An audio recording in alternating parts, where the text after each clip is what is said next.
Tonight's Gooder Entertainment production is brought to you by The Chopping Block, Minotti Woodcrafters, Pinkerton's Pit Barbecue, Texas Oil Gods, JB Waterwells, All Fired Up Barbecue Cook-Off, Texas Original Charcoal, the Briscoe Ranch Cook-Off at the Crossroads, Smokin Magic, Texas High Roller Events, Laredo Roofing Solutions, Navy SEAL Danny Dietz Memorial Classic, Texas Chrome Heroes Foundation, The Barbecue Store, Mr. Keen Sharpening Service, Cosmos Cube Products, Half-Fast Cookers, Damn Yankee Texas Barbecue, Rectag,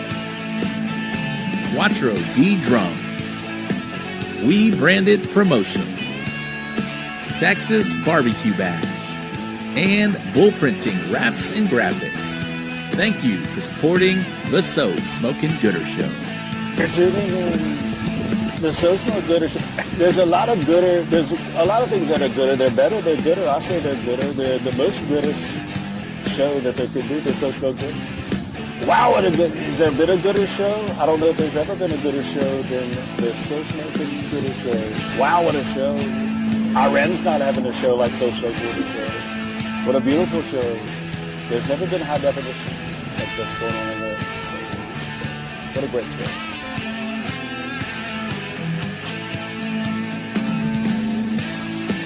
Hey, we got any more beer in here?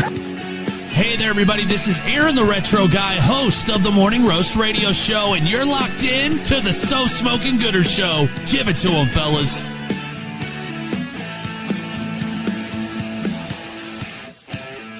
If you're gonna put it in the box, put it in the box.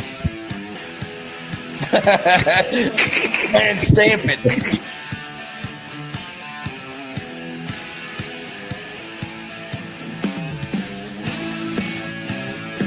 Hey, what's up? I'm Cosmo, and you're watching the So Smokin Gooder Show. So grab a drink, park your ass, and don't forget to smash that subscribe button and ring that bell so you don't miss a thing.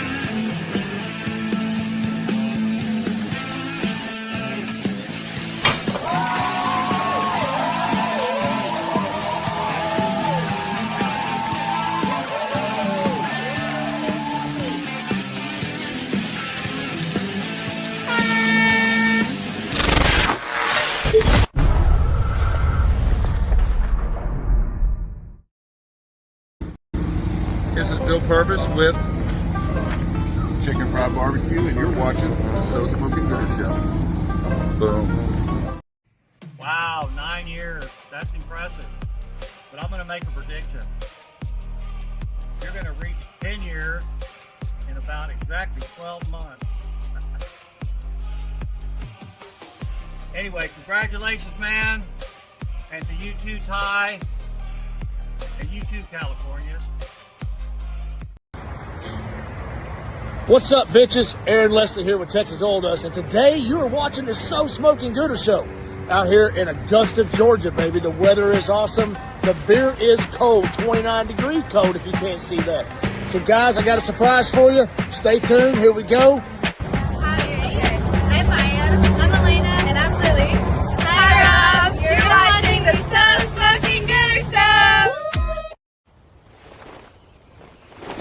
Hello, Gooder Gang. You know what time it is? It's time for the So Smokin Gooder Show. On your marks, get ready, let's go. Are you guys ready for the So Smokin Gooder Show? Pull up a chair and grab yourself a brew. Let's get together with the Gooder crew. Rob and Ty are your gangster guys with a special guest or two. Where we talk comms, brews, and barbecue. So before we start, are you ready or not? So Smokin Gooder Show. Smokin Gooder Show. Are you ready or not? Barbecue topics that are hot, hot, hot. So Smokin Gooder Show. So Smokin Gooder Show. Pull up a chair and stay wild. Gooder crew, that's the style. Yes! Good evening, Gooder Gang, and welcome to another Wednesday night. I am your host, Robert Roach. I am coming to you from the Bullhorn Barbecue headquarters in Cypress, Texas. Damn glad you found us. However, you were checking us out. I am very happy with that. Some of y'all are on YouTube. Some of you guys are on Facebook, and I appreciate it. You guys got us elsewhere. I'm not even 100% sure, but I am damn glad you are with us tonight.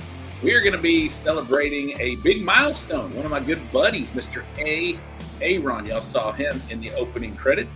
Shout out to Bill Purvis in the opening credits. And then Jimmy Edmondson, Mr. Keen Sharpening Service. He was in the opening credits. So thank you very much. And I got a sneak peek at one of the 9-year anniversary clips. I'm loving that. Speaking of that, we are going to have a 9-year anniversary party live. That is going to be at the end of this month on July. It's a Friday night.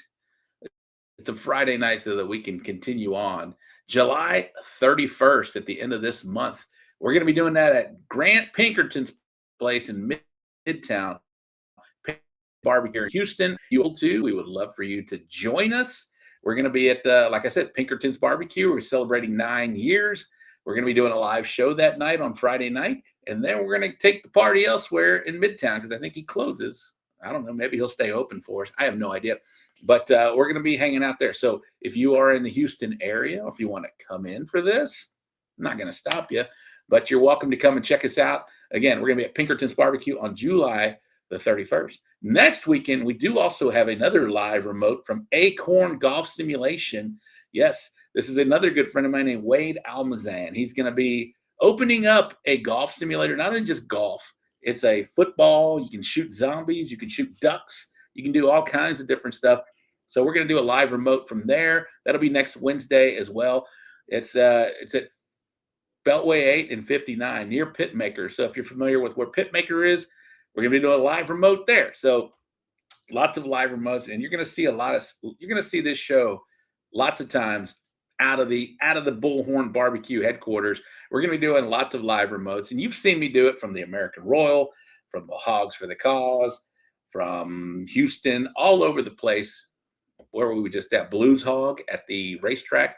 We're going to be doing a lot of live remotes on there. So if you want to be a part of this show, not only just in the Houston area, but all over the state of Texas and the country, you can check us out, and I'll give y'all plenty of heads up of where we're going to be. I just saw a like and subscribe deal. Thank you to Art Media Maestro Art with the graphics behind there. I appreciate you. He's down there. Look at that. Look at us. We're in tuxedos now. What is going on? I don't know everything that's going on here, but I'm liking it. I'm loving it. Anyway, yeah, so you can check us out live on the show. Please like and subscribe. Do all of the good stuff. Anything else? Sponsorships are coming in. Thank you all very much. That'll be announced at the live show. Who all is in, who is out, who is new. We'll figure all that out at the live show on July the 31st. You are welcome to email us if you're still interested at Rob at Bullhorn BBQ. Thank you to producer Ty. You are the man. All righty.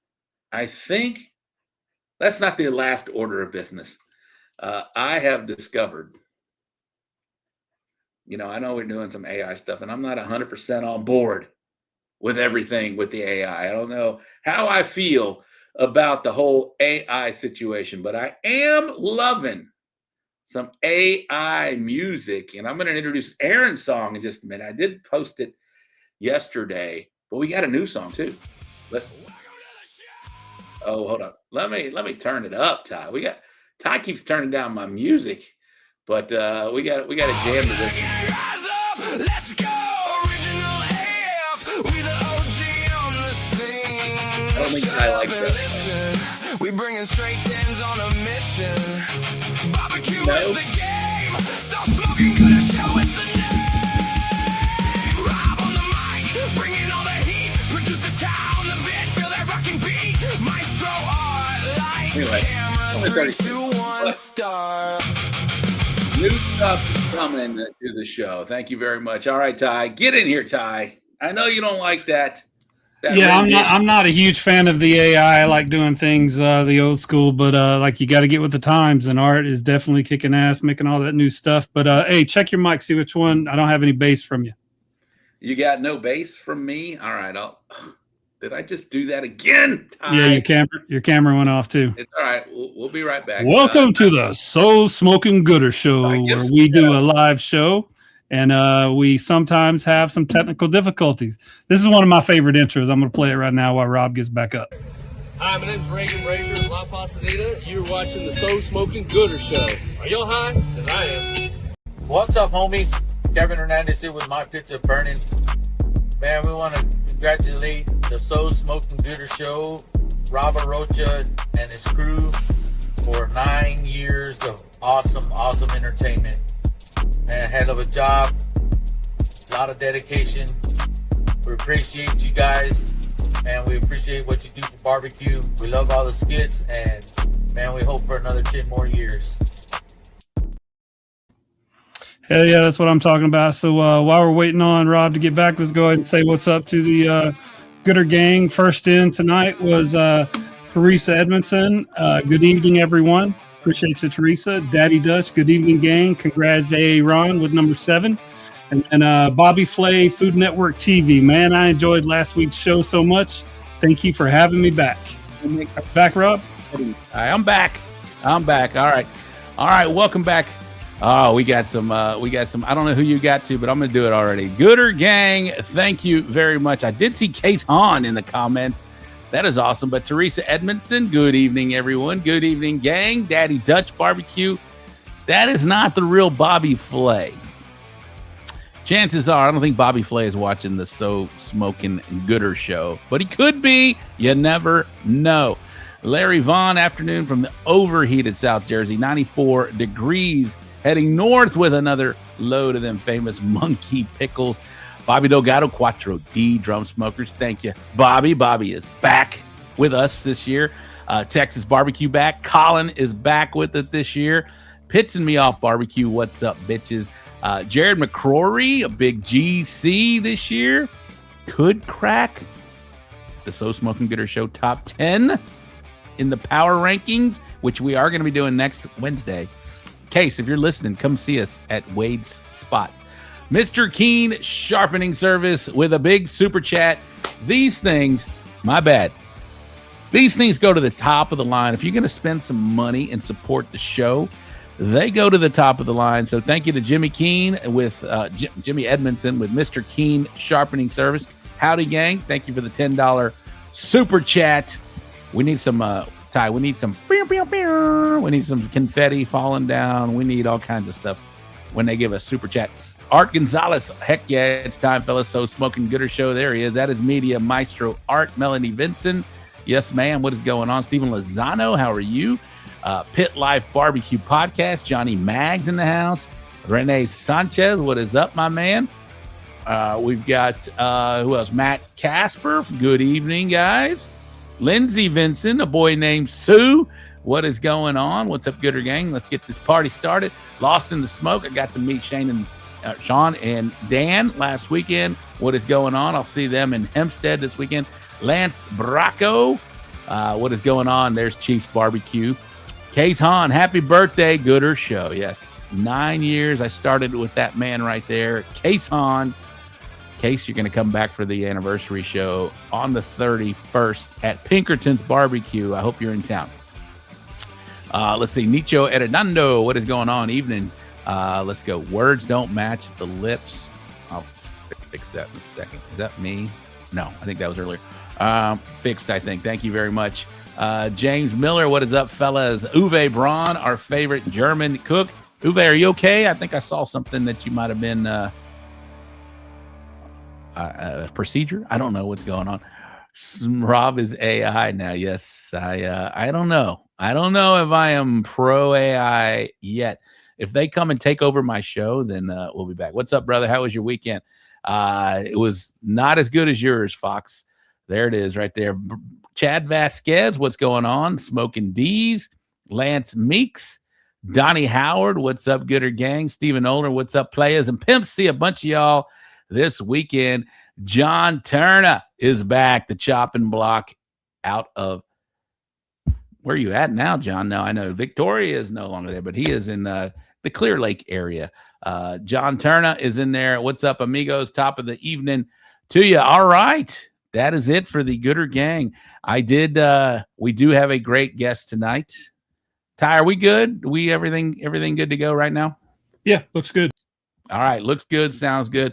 All right, my man, Aaron. He is the pitmaster behind Texas Oil Dust, a true Texas legend. He really is. Hailing from Midland, Texas, he's turned his love into barbecue from the oil fields of Texas into multiple-time grand champion. He is one of the most respected pitmasters out in Texas and over the country. This man is loved all over the place. He's got over 80 grand in reserves under his belt. Top calls at the Royal, first place brisket at San Antonio. Where's my there it is. There's a banner right there. First place brisket at San Antonio. Famously threw a beer can and got everybody soaked when that happened.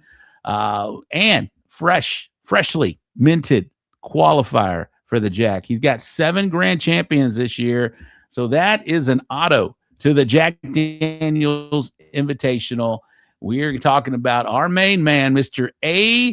Aaron. Where is he at? Aaron, get in here, my man, with your red Solo cup. What's up, bitches?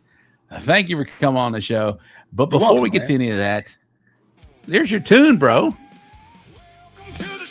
Better crank it up. I can't hear it. I can't hear it. You can't hear it? No. I could hear earlier when you were doing it, and all of a sudden you went off, the mic went off, and but I heard it. All right. Ty, did you hear it?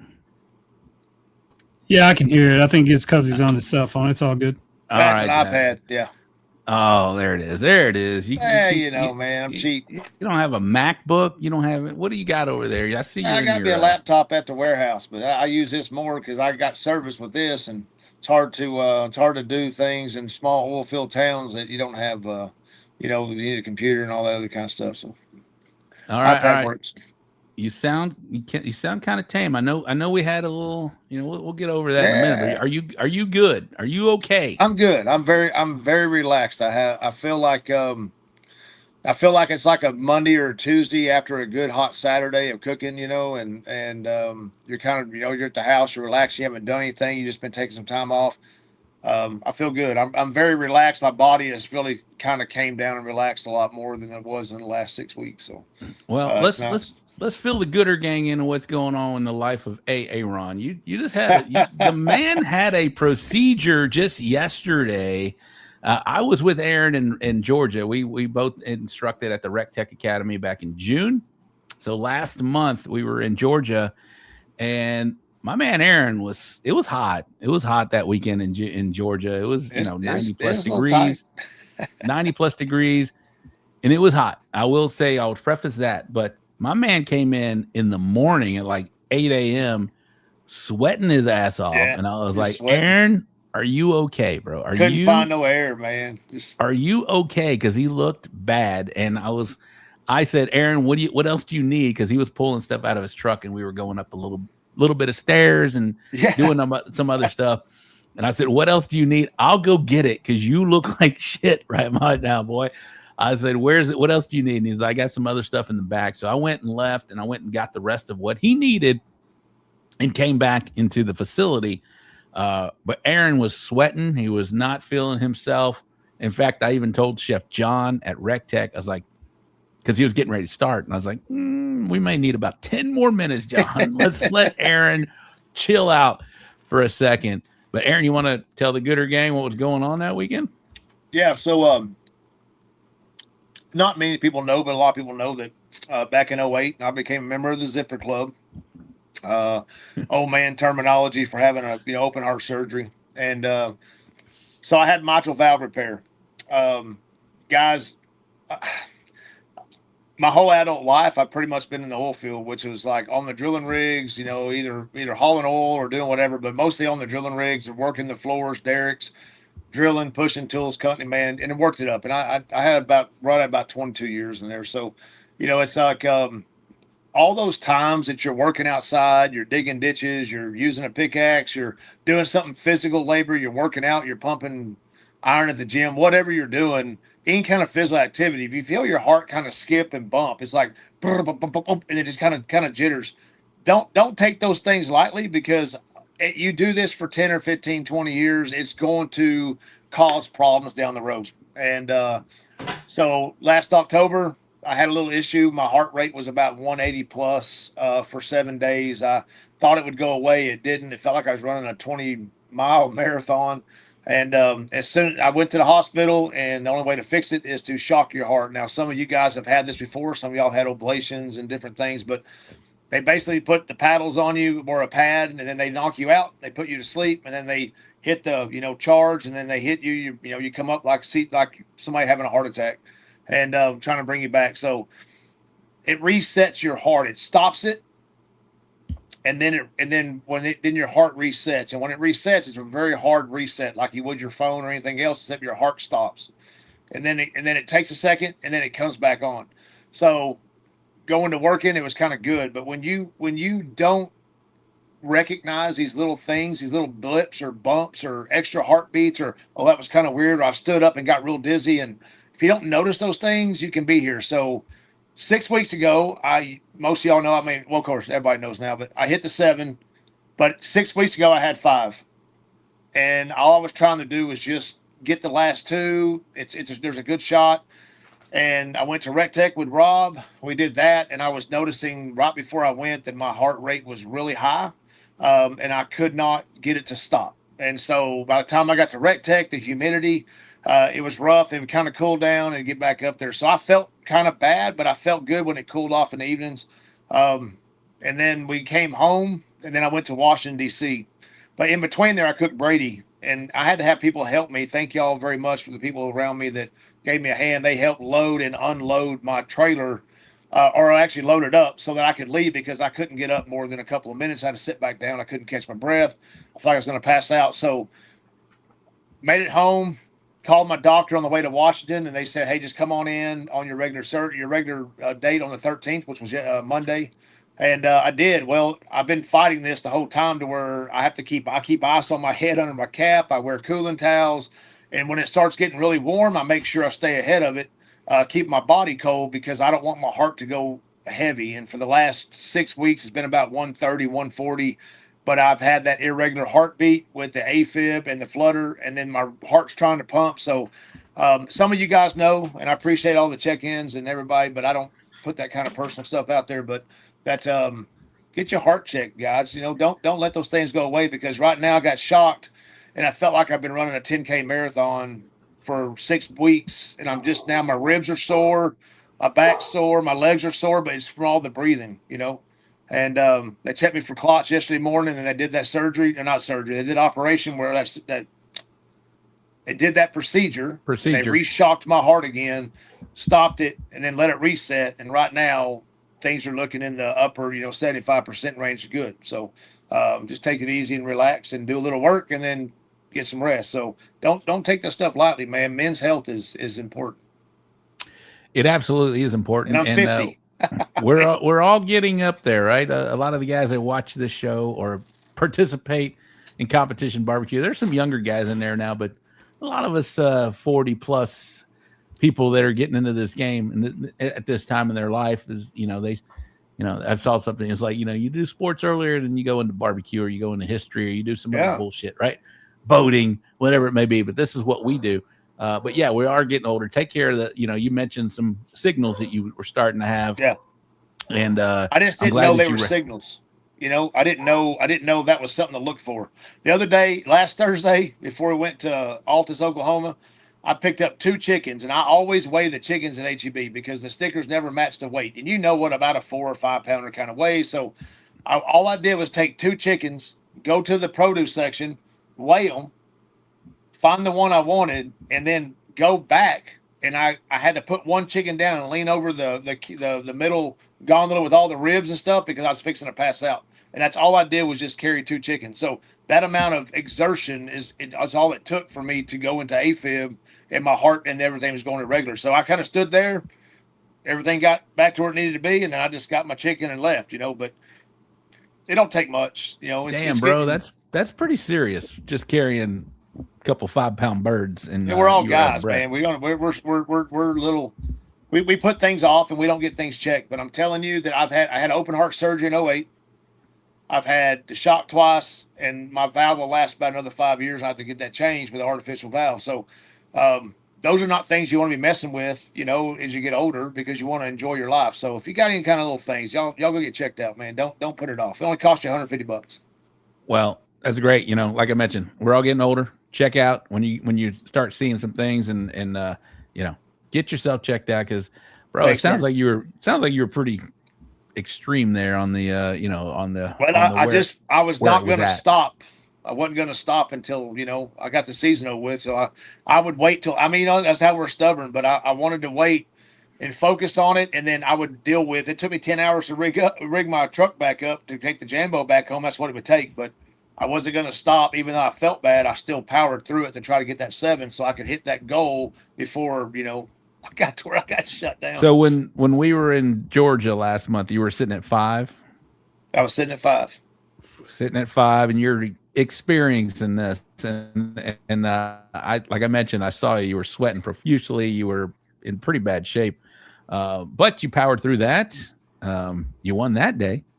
No, Yeah, you went to didn't. Brady. Matt won that Well, day. yeah. No, Matt won that day. We got second. We had first brisket, first rib. Matt won that day. You went to Brady. Matt won. You won that one. Shout out to Matt Goodman. You won that one, and then this past weekend. So you've been not suffering. Yeah, but so you've I been, came in from Georgia, and I went to Brady, and then I left Tuesday morning for Washington, D.C., and then we came back the next week on Thursday night, and then I got home, I loaded up, washed my stuff, and then packed up for Plainview, and we got back and then went to Altus and got the number 7 in Altus, Oklahoma. So you're definitely not feeling well through any of this. No, obviously you're struggling through all of it, but that just, that's don't do that. I'm kind of pissed off at you for not going and getting checked out prior to Monday. They wanted me to wait till my appointment, so that's what I did. No, if you'd have told them all the shit that was going on, Hey, I didn't have chest pains, so if I don't have chest pains, you know what I mean. I don't need to go to the hospital. So all right, you keep telling yourself that, bro. But if you are going through anything like that, make sure you get checked out. And this is for real, for serious. Make sure you get checked out. But Aaron, that said, you were going through all that, and you still hit 2 more GCs, knowing that 2 weeks from now is the end all be all for this season of the Jack to qualify for the Jack. So congratulations to going out there and powering through that, even though I don't like you for doing that. I won't do it no more, I promise. For powering through that and actually getting it done. That's a big accomplishment. This is your first time to qualify, right? With 7 or not? With 7, yes. Yes, with 7. Yeah. Which is so hard to do. It's a big accomplishment. A lot of teams strive for that. I know we've had a few. I've celebrated AJ at Okie Folks Barbecue. Yeah. He's done it. I can't think of his last name. It's not AJ Garza. George. AJ George. AJ George. Okie Folks Barbecue did it. Phil Breeden has qualified for the Jack this year. Now Aaron Lesley, another Texas team, is qualified for the Jack. I'm not sure if anybody up north has done it yet. No. That was the discussion kind of last night on Mike's show. It was just nobody has. There's a few 5s. I think Rooters and Tutors, or there's a couple of them that have, I think 5. I don't want to put names out there. So there's a couple that have a few weekends left to try to snag one up, and then of course you got Carl chasing his last one. So I don't know of anybody else that has 5 or more. But it's just a couple teams. Carl sitting at 6. We're all rooting for you, Carl. If you're listening to us, go get it. Go get that number 7. You got how many weeks do we have actually? 2. I think you got okay. Oh, how does that work? Okay, so yeah, July Saturday 31st, August 1st. Saturday August is the 1st, so that weekend does not count. So does not there is count. 2 more weekends, the 17th and the 24th. Unless it was a double header, then it would count because it was tied with the one on the, you know what I mean? But it since the 1st is a Saturday, it becomes an August cook. But if it was a 31st on a Saturday, 1st on a Sunday, and you had a double, then it would count for that main weekend. You would get 2. You get 2 last shots. Absolutely, but we're not talking about that this I weekend. know, I know. Or that weekend. So Yeah. there are 2 more weekends this weekend, the 17th and the 24th. That's going to be your last weekends to qualify. Aaron, you're sitting there. I know that's a big deal, right? You're sitting at 6. At that point last weekend, you were sitting, all right, I got 3 more weekends to do this. What goes through your mind? What are you looking for? There are some people that go like, man, I'm just going to go where I go and see what happens. Or there are some people that are going to be like, all right, this person's here, or this contest has 40 plus teams. This one has 30 teams. This one has 25 teams. When you're chasing, and hey, I'm not judging or I'm not saying anything about it, but what were you thinking? What were you looking at as far as like trying to get that 6th and 7th contest? Well, it's about strategy. I mean, but at the same time, it's also about knowing where you have good results and where you don't have good results. So take, for instance, all the cook-offs I went to, my main 3 sayings all year long was, I just want to go have fun. I want to make some money, and I want to make them say my fucking name. That's it. I just want those 3 things. And if it happens that I win, it happens that I win. So knowingly going to every cook-off, I don't go to events that aren't sanctioned. I mean, that aren't sanctioned. I do go to unsanctioned events sometimes when it depends on what they are and what the reason for it, right? But I don't go to anything but a state championship. So if it's a state championship and a qualifier, I'm going to it. If it's over 50 teams and not a state championship, then I'll go to it. But I'm not going to, I'd rather go to a state championship than I would go to one that has 50, because all you need is, you just need a 25 or 27 to try to get in there. So I only went to the cook-offs that I know I do good. And I didn't want to try more than 5 hours because of the way the fuel prices have been. So I try to stay close in our area and just hit my region as much as I could. But I still traveled Dallas, Fort Worth all the time, San Antonio. I didn't get that far down south, more central Texas. But, I mean, there was plenty of good events to go to. So I just try to pick the ones I know I've done good at in the past. Like Brady, I won it last year. I won it this year. 60 teams, and it was a good turnout for those guys. And, it was a back-to-back. So I knew I did good there. They liked my food, so I went back. I didn't do very good in Bandera last year. I didn't get out of my chair, and I was probably in the upper teens or 20s. I'm not really sure where I landed, but I know I wasn't up there to make a good showing. So the only one that's within 5 hours is Altus, Oklahoma, and it was a first-year state championship. So we all took a gamble: is it going to make enough teams? And it did. AJ George was up there. We had probably 4 outlaw guys. There was probably some Lone Star guys. Daniel April Rodriguez, they were there. I mean, and then you had your West Texas IBCA guys. So everybody came in there, and it made the 15 teams. And I mean, as long as it made the qualifier, that's all we were happy about. But it was a tough crowd. Every one of those guys has been kicking ass and taking names, and you just happened to come out on top. So sometimes it's strategy, sometimes it's luck, and sometimes it wasn't meant to be. And sometimes it's your day, it's your day. So I tried to just maintain the same focus all year long. Was, if it happens, it happens. I'm not going to get upset about it. And I'm just going to go make some money, have fun, and make them say my name. That's it. I stayed with those same 3 concepts for the last 46 cooks. So for teams that are trying to do this maybe next year, again, the season starts in 2 weeks. So that August 1st one starts for 2027, 27. That's what happened to me 2 years ago. I had 6, yeah. and that was the last weekend of July. But the first weekend, I didn't realize that it didn't count because it was August the 1st, and that's why it went to the next year. But I was like, I knew it was an August date when I found out at the cook-off. I was like, okay, we don't count, but but I still won it. So that gave me number 1 for the new season that we're in right now. So. That weekend is kind of a hurtful thing if it doesn't fall in on a Thursday, Friday. Yeah, it's tough. 2 years ago when I was really going at it, I had 5, and I had 5 with 6 weeks to go. Stop it, Ty. And it does weigh on you. You're thinking about it, and you're like, okay. My approach at that time was like, I'm not going to do anything different. I'm not going to go and find a contest with that I would never have ever done if I'm not doing what I normally do. Right, I stuck with my CBA teams and the CBA contest, and I didn't get to put out names. Come man. on, Colin was there, you little bitch. Colin was there. No, there was a lot of good guys there. There was Sue was there, Colin was there, Mason Galloway. I mean, I could go down the list, but I'm gonna screw them up. I'm gonna stubble their names. But it's there was a lot of great teams there, and any one of those guys could knock you out of that contention whatsoever.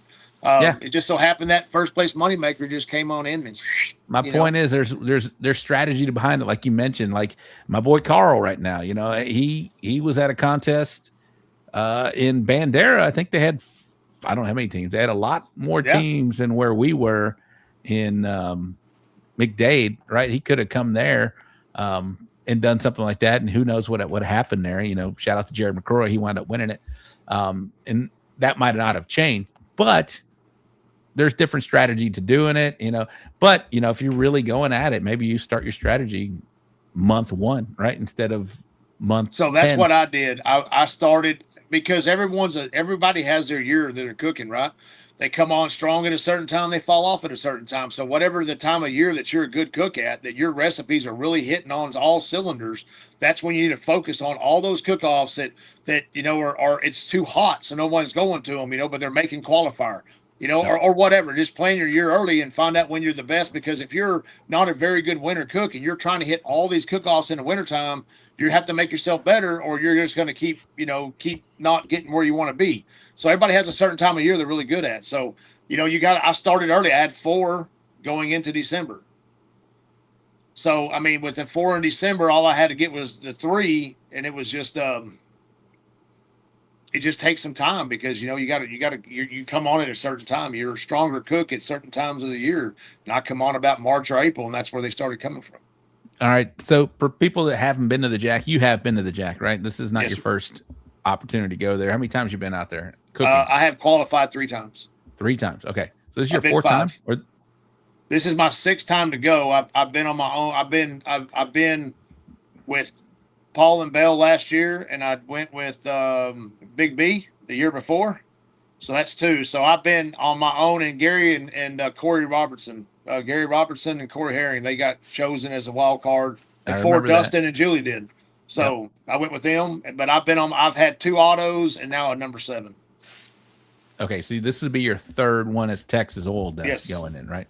How did you qualify the last 2 prior? Do you remember? I had an auto in Lovington, New Mexico. Nice. And I had an auto out of Oklahoma. Okay, very cool. What makes the Jack so special, man? I've heard 2 things. It's special, it's unique, it's different, and then I've also heard it's another contest, KCBS contest in a field. What do you think about this event? Well, that's what you tell yourself on Saturday morning. It's another contest. Well, yes, for sure. But the prestigious that event. Everybody wants to go. I mean, there's guys I've talked to 20 plus years have been cooking and say, man, I just wanted to go one time and I never qualified. I've never gotten my 7. I've never won an auto. I've never gotten drawn. And you hear that a lot, but that contest to me it's the hardest one to get into and the luckiest one to get into, because they draw your chip or your bung out of that bag for that state. Home states, getting autos and 7s, but it's also something that not everybody can go to every year. So I think it's in my list of cook-offs. It's the most prestigious cook-off in the world. It's the one that I want to go to. If you said you want to go to the American Royal or the Jack, I want to go to the Jack. And that's just me. That's just me in the environment that I'm in. So I think with the Jack itself, it's Saturday morning when you get there at 4:30, 5 o'clock, you wake up, fire the smokers up, that little bit of smoke going through the air in the hollow. It's just like everything is kind of mixing and through, and it's in the street lights and the lamps, and it's an eerie feeling that's so special that it kind of gives you goosebumps. But it's a moment that whoever's the pitmaster steps outside and looks down the whole driveway and then the whole park. And to me, that's the most exciting moment of the whole weekend. Not the awards. The awards are awesome, and not the up on the hill to eat dinner, and not running around town going to Mary Bobo's or going to the distillery. That moment on Friday morning at 5 a.m. is one of the best moments I can never describe, but I can always remember what it's like. It's hard to describe that feeling, but I can remember it for the rest of my life what it's like. You just said something pretty important. You said if I had a choice to go to the American Royal or the Jack, you would go to the Jack. I get it. It is, you can't sign up for the Jack. You can sign up for the Royal. You can sign up for San Antonio. You can sign up for Hogs, Memphis in May. What's the other one? Whatever. I'm drawing a blank here. You can sign up for pretty much Houston. Not really, but you can get an invite to Houston if you know somebody. The Jack, you can't just go up there and sign up or know somebody to get into the Jack. It is you either earn it via getting your bung drawn, or you earn it by getting an auto from one of these single events around the country, or you win 7. That's the only way you get into the Jack, which makes it special. I get it. What do you, in your opinion, Aaron, what is more prestigious, winning the American Royal on Sunday or winning the Jack on Saturday? That's a hard thing because you just won an event with 300, 400, 500 teams. Whatever that number is, over 500 is the average number, I guess, right? So I think it's a bucket list for sure, but I think the hardest one is the Royal. I mean, that's narrowing it down. That's just one. I think the hardest one is the Royal to win, and it is probably going to be the biggest win that's ever remembered. But they'll always remember the guy who won the Jack, but most of the time they always remember the guy who wins the Royal. No, I agree with you. I think I saw Daddy Dutch. He made a comment about but I can only tell you that question needs to technically be answered by somebody that's won both. The guys who won both, Travis. I mean, Darren, maybe has Darren won both? Yeah. I mean, they're out there, but I mean, those are guys that come to my mind. But those are guys that would have to answer that question. I could never answer that. Oh, Ty, write that down, please. We'll get them both on the show together to talk about that. That'd be great. And if my competitors are watching, don't you strike that from the record. But my goodness, that would be a great question for those guys because both of them are very prestigious. We love both contests. Obviously, they're the big four. The Jack, Houston, American Royal, and Memphis in May. Those are the regarded as the big four. I always say San Antonio is a big one here. You've won the big San Antonio contest. You had your very first one. I've got reserve grand there. You have reserve grand. You also got a big first place brisket out there, which is a big deal. That was big. You're known for your brisket right now, as we talk. 2026, mid 2026.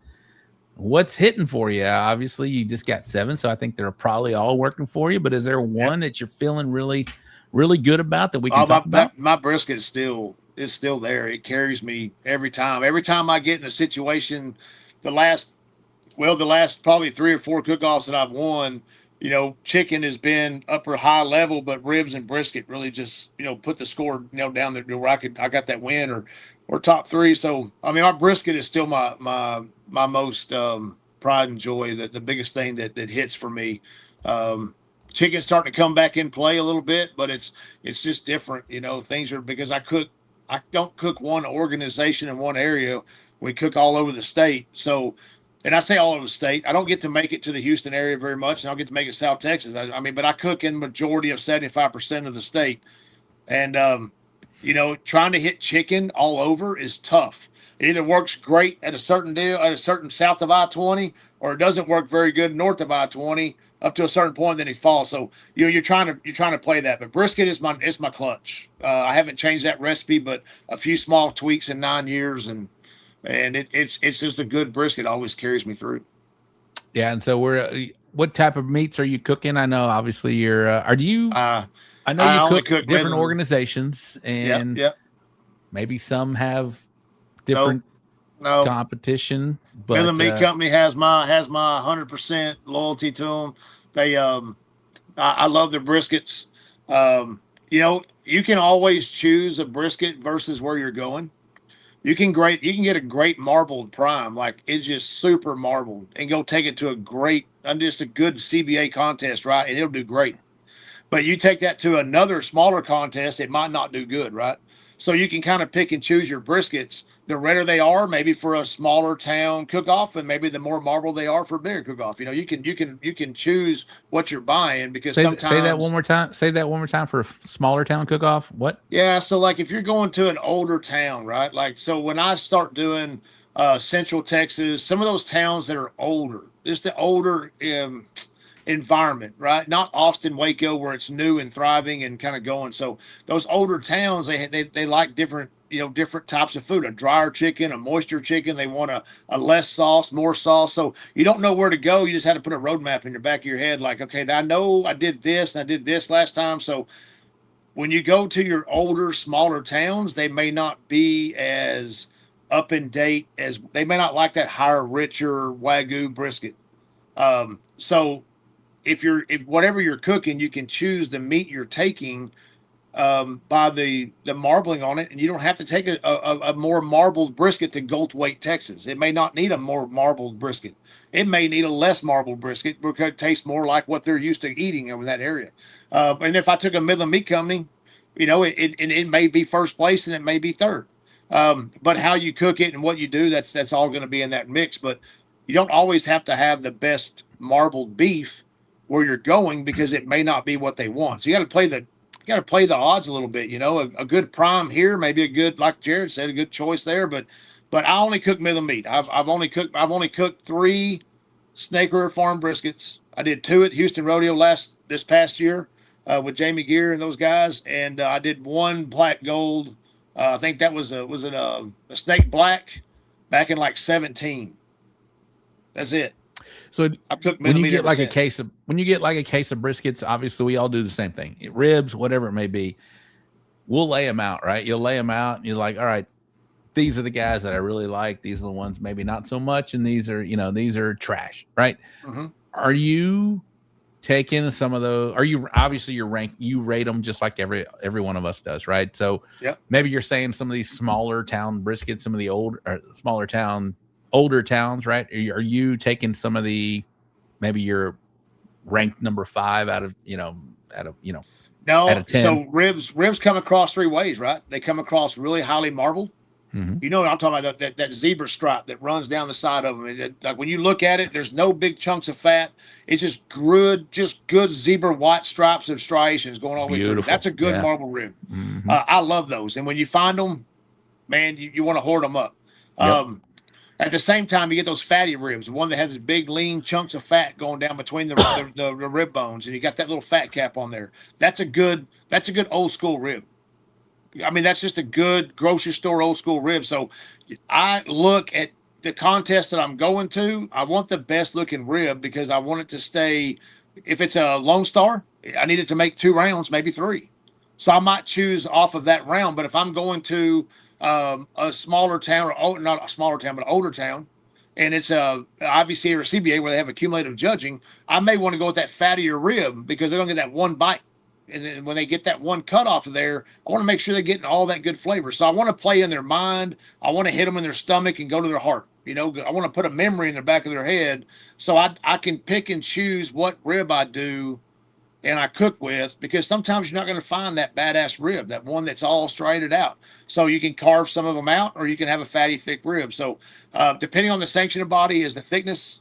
It depends on the what town I'm going to. I either get a really good fatty rib or I get a nice marbled striated rib. Or sometimes I'll just get just a plain red rib because those guys it's just going to a VFW type cook-off, and you don't want it to have too much because those guys aren't used to that. Yeah.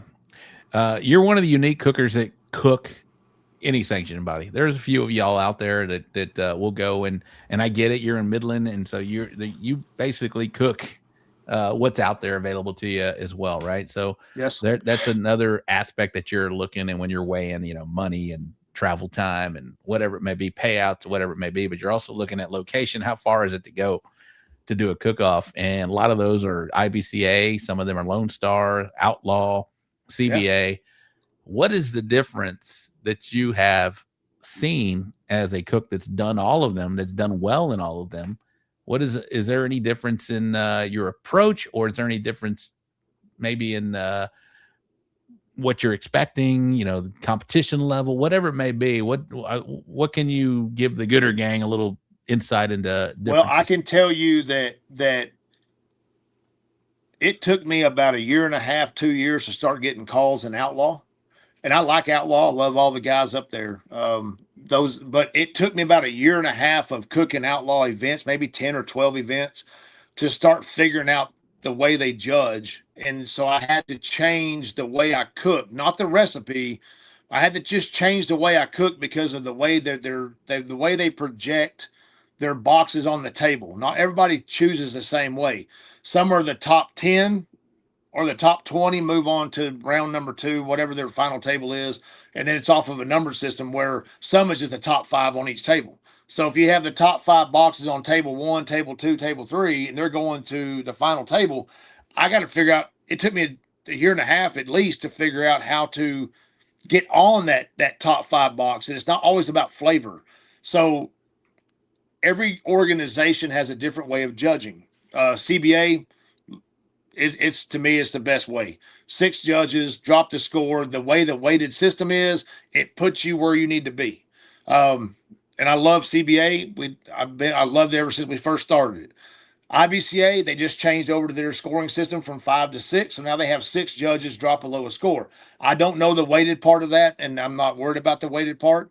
I just know that now the way they do their chicken, still I have chicken, but then you can put the ribs in a box, however you want to put them in the box. And then, of course, you got brisket, slices, meat up, meat down, whatever. So you have your 3, but the way they're judging is, I've only done 2 with the new judging system, and so I'm still trying to figure that out. But I can tell that it's closer in scores than further jumps. The way they're weighted, I just see a lot more tighter scores than I do big spreads. That drop score is important. Yeah, and that drop score drops it down now where you got 5 scores, but everybody's scores on chicken are really tight, or everybody's ribs are pretty tight. There's a couple that excel, So I didn't see a lot. I saw a lot more angel tables, death tables to an extent than I've seen more even tables so far. And I'm not putting that out there. It's a bad thing. I'm just saying is I've seen a lot in the last 2 that I've done. It's been kind of consistently that there's always been at least 1 of 2 or 3 tables. So I love the way they're doing it. They're trying to do a good job. I'm not bashing nobody. So please, tomorrow on Facebook or tonight at 9 o'clock, don't be drunk and don't be coming at me. I'm just telling you the differences. And then you got Lone Star where it's just, you have your 3 or 4 tables and then they pull the top ones off each table and it goes to the deal. And you got to plan for round 2 or round 3. So everything that you do, it's all different. It's CBA, man, it's off of it. Everything is weighted right where it's great appearance, great taste, great texture. Or tenderness, I'm sorry. And so you have that, but then you have the Lone Star where you just got to make it to where the flavor's punchy, hits you there, and boom, it's done. It doesn't care what it looks like. And then you got IBC over here doing their thing, and then you got Outlaw up here. You're trying. Pew, pew, pew. So you got the bonus points you got to worry about. If you don't hit chicken, you ain't getting the 6 bonus points you need to try to win. So you got the extra bonus points you got to worry about. So everything is different. But I tell you, once you figure out a routine, you can kind of get in there and make some money. But gosh dang, man, it's Eddie Morales, co-host in the house. He said there's already a post on Facebook. Too late, man. Bro. Too late. There it is. Eddie gave me 7s already. No. He's saying they're already talking shit about what you said about the sanctioning bodies. Too late. There's already posts on there. I like, and I'll tell you what, I do think they made the right move with IBCA putting the 6 and dropping those score because I've seen really good tight scores, and we've had a lot of 197s and 198s already in IBCA. So that's going to be a perfect score. They had a good model. Well, it's doing good. I'm going to leave it right there. I'm not tripping into nothing. I'm just mucking with them. It's been fun. It's been fun. And IBCA, I've got 4 bungs in IBCA this year, so I'm not bitching about those guys. Where were your bungs at this year? Do you remember? Yeah, so 1 out of New Mexico, 1 in Oklahoma. No, it was CBA. CBA, New Mexico. All right. Cool. Yeah, and then 1 in Oklahoma this past weekend, and then the other 5 were here in Texas. Yeah, IBCA. Yeah, so I got 4 IBCAs, 1 CBA, and 1 Lone Star. You got 1 more. 4, 1, and 1. No. This year. No, what? You said you had 4 one CBA. IBC. Oh, okay. Maybe it's 5. Maybe it's 5 IBCAs. Okay, 5 and one, IBC. Okay, very nice. Yeah. I'm sorry about that. Yeah. You got Very me nice. thinking about the Jambo cook-off when I hit reserve in Keller last year and then won the Jambo the weekend after. But that was after I was thinking maybe I had an outlaw in there. But Well, Aaron, I remember very vividly we did the very first bag to box show. Oh, it was outlaw. Right? It was outlaw. I've got at least one bung in every organization besides WTBA. West Texas Barbecue Association? Yeah. I'm just guessing. Danny and Corey. Yeah, Danny and Corey Mikes. Okay, I know those guys. No, not West Texas. I'm sorry. Central Texas. Central Texas. Central Texas. Yeah. Who won Keller, says Eddie? Eddie did. Probably. Eddie did. Eddie did. We sat next to each other and we got, I got it. Oh, Eddie Probably did. Eddie won it. He sure enough did. He smoked it. James Powell, 360 Barbecue. How was cooking in New Mexico compared to Texas? You get a lot of California, Arizona, and Colorado cooks when they come to New Mexico, especially when it's KCBS. You got to add some Hatch chili too, I bet. You know what? I don't think it's Hatch, but I don't know how sweet those guys go. But I was told that my sauces that I run, they were good, but they're not near as sweet as what those guys are running out of California, and that's who won it. So I don't know what they're putting in there. If it's straight like Caro syrup with a little dye, I have no idea. But yeah, it's a little sweeter out there. All right, Aaron, we're going to talk some CBA chicken, right? Because in April of 24, I think it's been 2 years now. 24, Has 25. it been 2 years already since we did the bag to box? The bag in a box. The bag to box show. Bag to box. To where we did a show. I don't know if we have a lot of new viewers and stuff, or a lot of new cooks that are in here, but in the last 2 years. But in 2 years ago, we did a straight bag to box show to where we took you and Paul Whitaker, along with Serge, who was filming it at the time, at your warehouse.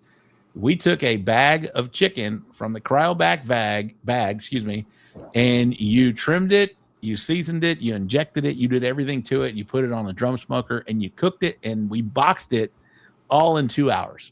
It was a great show. It was a lot of fun. It was awesome.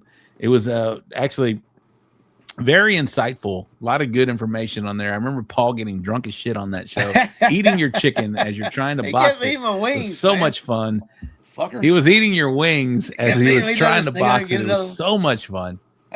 Well, we need to do something like that for ribs, and I want to invite you back to do a bag to box show for ribs. Even though we may have to shorten that effort. Yeah, you may have to do a bag to and then we fast forward. Then we fast forward to the finishing product, whatever. We can make that for television, but my point being is, like, it was such a great show. It was very insightful. It was, thank you for doing that, by the way. But it was awesome to do, and you shared everything you did there. So how are you feeling about trends right now with chicken right now? What do you think about, are you still doing, at that time you did a half chicken and wings? Half chicken and wings. CBA, obviously, because yeah, IBCA, man, that video really blew up, right? And I mean, there was other people already doing that. It was awesome. It was great. I mean, there was some people already doing that type of program, and we had been doing it since probably. I mean, it wasn't long after we were able to. We really kind of started that. We were all just kind of in the trial phase of trying different stuff. Everybody was, and nobody was talking about what they were doing. So I have no idea what everybody was doing in the beginning, unless you posted on Facebook or some kind of online thing. But when I went to Bell River. And I hit that first place 200 chicken box. I had been doing a half chicken, but I always took wings as a backup plan, because if your chicken doesn't get done in time or something's wrong, whatever, you got a backup plan. And when my chicken didn't work out very good, and I'm not sure what happened, but I had grill marked my wings like a tiger striped them, right? And I stuck them in a box, and I put them in there in this belly, and I got all the way down there to second place. I said, well, hell, boys, whatever you do, don't put wings in a box and shit. If I got to call first place 200 wing. And I was like, so that moment, it opened up like, wait a second, what are we doing? So I've been playing with, I've probably put everybody, you see boxes, they're getting creative, putting stuff in there. But I can't get away from a spatchcock chicken. I can't do it. I love it. I cook spatchcock in every organization that I go to, except for KSBS, obviously. But that a spatchcock and whatever else I can fit. It just wasn't that. Chicken was the only thing Brian saw. Yeah, but I don't want to spend. Why is it that we won't spend? We're doing it, AJ. Why is it that we don't want to spend more than $10 on a chicken? We'll spend $200 on a brisket, right? Mm-hmm. So I don't want to use more than just what I've got. So I'm trying to figure out ways to use just that one chicken that I took. So when I spatchcock it, I'm putting all different stuff in the box just to try different things to see what's going to happen. And I got wings cooking just as a backup plan. So I don't know. It's I'm kind of all over right now, but I haven't cooked very many CBAs because they've been a little further than what we are, and I've been trying to stay in that 5-hour range on most everything. So, no, we will definitely we'll do a bag to box rib show. We can't do the brisket one because that's impossible to do in a 2-hour. Well, we could, but we can always, like we did before. We can fast forward. We can do the prep. Boom. We can do the finish. I'll get this fancy camera that you have, and I'll get me one, and we'll have it all rigged up. I'll produce the fuck out of it. And Ty will produce the fuck out of it. Look, it's follow me. You need one of these. AA Ron. Yeah. You need one of these. What's up, Firebox? There's James Ritchie checking in. What's up, man? You're not late. You're right on time. I appreciate you. There it is. AJ George. Hey, a man, rib one would be good. Badass house on the lake. James Ritchie? No, maybe not. Yeah. Firebox? Yeah, he got a badass old school Dodge too, but he has a cool he's got a badass 90s Dodge. 350. I parked my trailer at his house one weekend when we were going in between cook-offs, and he's out there on the lake, dude. He's right there. He got a heck of a view, and he got a sweet Dodge, man. He's a great dude. Great family. He's really cool. I love seeing him when I get a chance to see him when I go up north, because I haven't seen him too much down here. All right, so we will get to we started talking about chicken. So what is trending for you right now, Aaron? In chicken, just because we did the back to box show, we'll kind of like closure that thing, and then we'll go to ribs at a later date. But right now, are tiger stripes working, you think, in a lot of the country? Are wings still the thing to do? I see nuggies. I see just a half bird is doing really well in CBA. I know the other organizations you can only turn in a half bird. I think. Sure. Right. Well, what always you always ask the judge, right? Like say we go to Uvalde, and I say, hey, out of all the chicken boxes you've seen, what did you see get eaten the most? And they're always going to tell me the chicken. I said, how many wings were eaten? Did you see wing boxes with chicken? They're like, how many was eaten? I said, there wasn't any touched. And so I always try to ask those questions, like, what did you see? Did you see more of this, more of that? And it always comes back to the half chicken. So I'm here in the last, 6-8 months. This year, I guess specifically, I just to have a spatchcock chicken half, and I just cut the breast off. What? I just cut the breast off. Oh, Ty got me getting a beer. Did you say specifically or specifically? I don't know. I might have said specificality. I don't know, man. Super fragilistic, expialidocious. I don't know, man. Fragilistic. Matter? Yeah. Specifically, I just like the half chicken, and I've been putting the breast meat in the box, man. Oh, so you're cutting the breast? Yeah, I'll just trim it off, cut it, slice it, put it in the box next to it, give them some white meat with that other breast. Good chicken is good chicken, says Kevin Hernandez. But really, just a half chicken, it does more than not. I mean, it always ends up being the thing, and they won't touch the other stuff in there. So I don't know, man. They just want their part of the chicken. Just give them what they can. Gooder gang, we got a bunch of damn good chicken cooks in the comments right now. What are y'all turning in? You ain't got to be specific here, but just is a half chicken still the way to go? I know a lot of people do thighs, I know my buddy Bill Purvis, he does a lot of thighs on there. He does a lot of videos that show that. So I'm not telling any secrets, but I see a lot of chicken halves and legs. I see just straight legs. I see wings. I see, I haven't seen so much a wing box, a straight wing box in CBA, but I'm with you. My wife is an event rep, and she tells me all the time, he's like, if you're turning in a half chicken with whatever it may be, legs, wings, nuggies, whatever it may be, then maybe one, at most two of the extra stuff gets eaten. For the most part, they're going for that chicken. So, Bell says half chicken all day. Smoking and toasting, half with wings or legs. Renee Sanchez is a damn good. All of these are great chicken cooks, by the way. Cesar Mejia, Bell Clark, Renee Sanchez, half chicken. Y'all throw your name out there and we'll call it out because y'all are all badass chicken cooks. We're all. I mean, I'm not mistaken. Austin Rodeo, half my one side got where I wanted it. One side was lagging behind, so I just turned in a spatchcocked half chicken. That was 16th. I mean, it's going to taste good. It's going to taste good. They get what they want. So I've kind of just gotten to where I've gone back to just cooking a half chicken and turned it in, and not worry about the other pieces that go in there because they don't get to eat them. And that's just off of my questions that I've asked. Lost in the Smoke. They're wearing purple. I like it. Half chicken is what he said. He did really well this past weekend. Jared McCrory, I let Connor cook chicken for me at Hold'em and Hit 'em and needed a full box of whole wings. Okay. And so that's where I play the cards. I look and say, okay, well, where are we at? We're at a music festival. I'll turn a whole box of wings in because they're a younger crowd.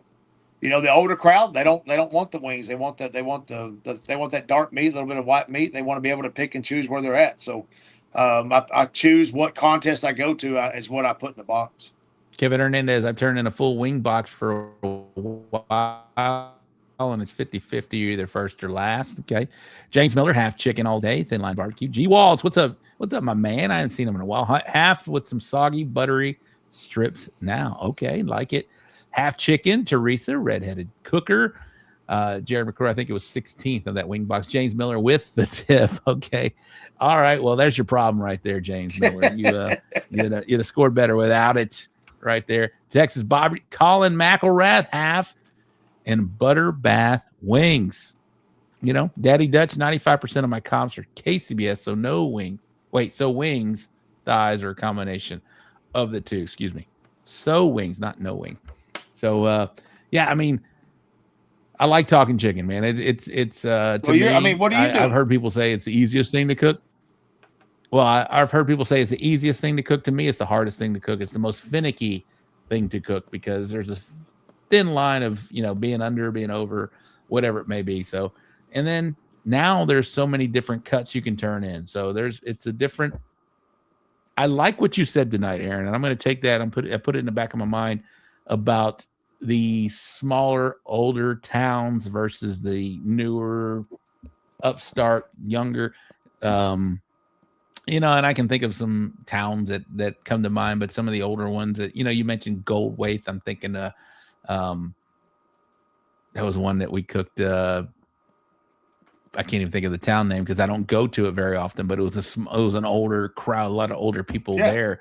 You're right. You're right. They maybe not they're not ready for that kind of forward flavoring that we're doing right now in competition barbecue. So there's like some towns you go to, like this past weekend when they're sitting there, the lady looked back at me, says, "Hey, they're on 4th place brisket.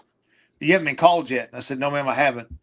And she's like, "Well, how did you go, extra spicy or salty?" And I was like, "What do you mean by extra spicy?" She goes, "Well, I tasted all the boxes and they were really good, but there were some that were really spicy, like really hot, like black pepper, cayenne, whatever, and then no sauce. And there were some that were lightly sauced and some that were like heavy sauce." And so she's like, I just want to know, are you really spicy or are you really salty?" And I said, "I'm neither."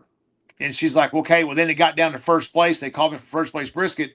And she goes, "I tasted your box and it was great." I was like, "Well, was it spicy or was it salty?" She goes, "It wasn't either." I said, "Well, there you go." I mean, every little town likes their little perks, you know, and I just look at that from being from the restaurant environment, being from the competition environment, from the catering environment. What are they going to like? What are they going to be? So when I roll in, if there's not a Dickie's and not a barbecue joint and there's nothing out there but pizza joints and little whole town pubs, then they're not going to like a lot of black pepper because they're not used to that. They're just an old school town. So you try to keep it low, but you play those things. And I learned that from Kit Polk.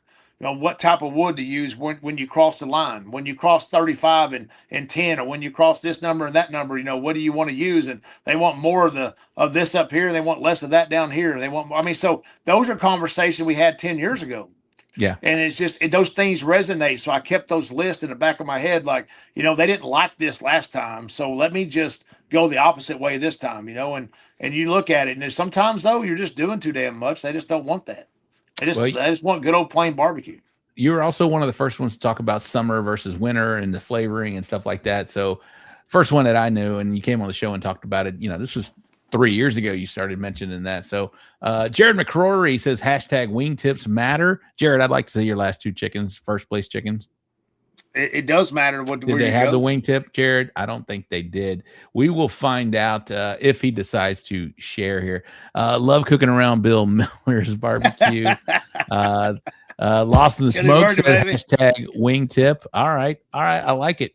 There's always a good one. It's a good one. So Aaron, we're going to take a break because Ty needs to get in here and do his thing. And then we're going to come back. We're going to have the same kind of discussion on brisket, because you are the brisket. You're one of the Texas brisket kings out here. Again, first place brisket at the San Antonio Rodeo. You've been doing well in brisket. I just learned good tips from a lot of great pitmasters. Nobody comes out of this knowing how to cook, right? Nobody comes out of the womb knowing exactly what to do, right? We've all learned from somebody. We've all learned by shut up and listen. We've all learned by whatever it may be. So, yeah, and this is what we're going to do again. We're going to educate some more people here that are watching. So take a break. Aaron, you got a minute? Go kick the tires. Go fill up the brown water if you got something like that. But these are amazing. These are the conversations that we like on this show. This is what we do. So, Ty, I am going to. I did not do. What's that? Oh, Jared. He's not going to show me because I know already. All right. So let's see. I have the upcoming event segment. I didn't make a slide, but I'm going to say it, and then Ty will come in here and do the wrap up recap. But in the Champions Barbecue Alliance this weekend, we've got 3 events: Bayfront Barbecue Cook-Off and Championship in Corpus Christi, Texas. That's going to be here. Where I will be this coming up weekend at the Hempstead Watermelon Festival in Hempstead, Texas. I will be there. And in Temple, Texas, we got the Lodge 47 Seton Star Hall 34th Annual Barbecue Contest. That is in the CBA. Over in the IBCA, we've got the DAR, Daughter of American Revolution. I'm sorry, that's canceled. Sorry. Well, we got the Rodeo Seminole in Seminole, Texas. That's the only one in IBCA. The Rodeo Seminole in Seminole, Texas. That is a state championship. I'm sorry, I failed to mention that the Bayfront Barbecue Cook-Off and CBA is a state championship. The Hempstead Watermelon Festival is also a state championship. And the Seton Hall is also a state championship in Temple. All right, over in Lone Star, where are we at? Here we go, July. We've got the Night in Old Fredericksburg. That is also a state championship. That is this weekend. And in Nothing in Outlaw. Sorry, Case. Nothing in Outlaw. Pew, pew, pew, pew. But Case can still come on. And in KCBS, you can go to kcbs.us to find out all the events happening in the KCBS world. That is going to do that. #NoWingTip, says Eddie Morales, the pit father. Doing it wrong. Just saying. All right. So I'm going to go kick the tires. I'm going to let Ty come in here and do the wrap up recap. Let me put that up here, Ty, for you.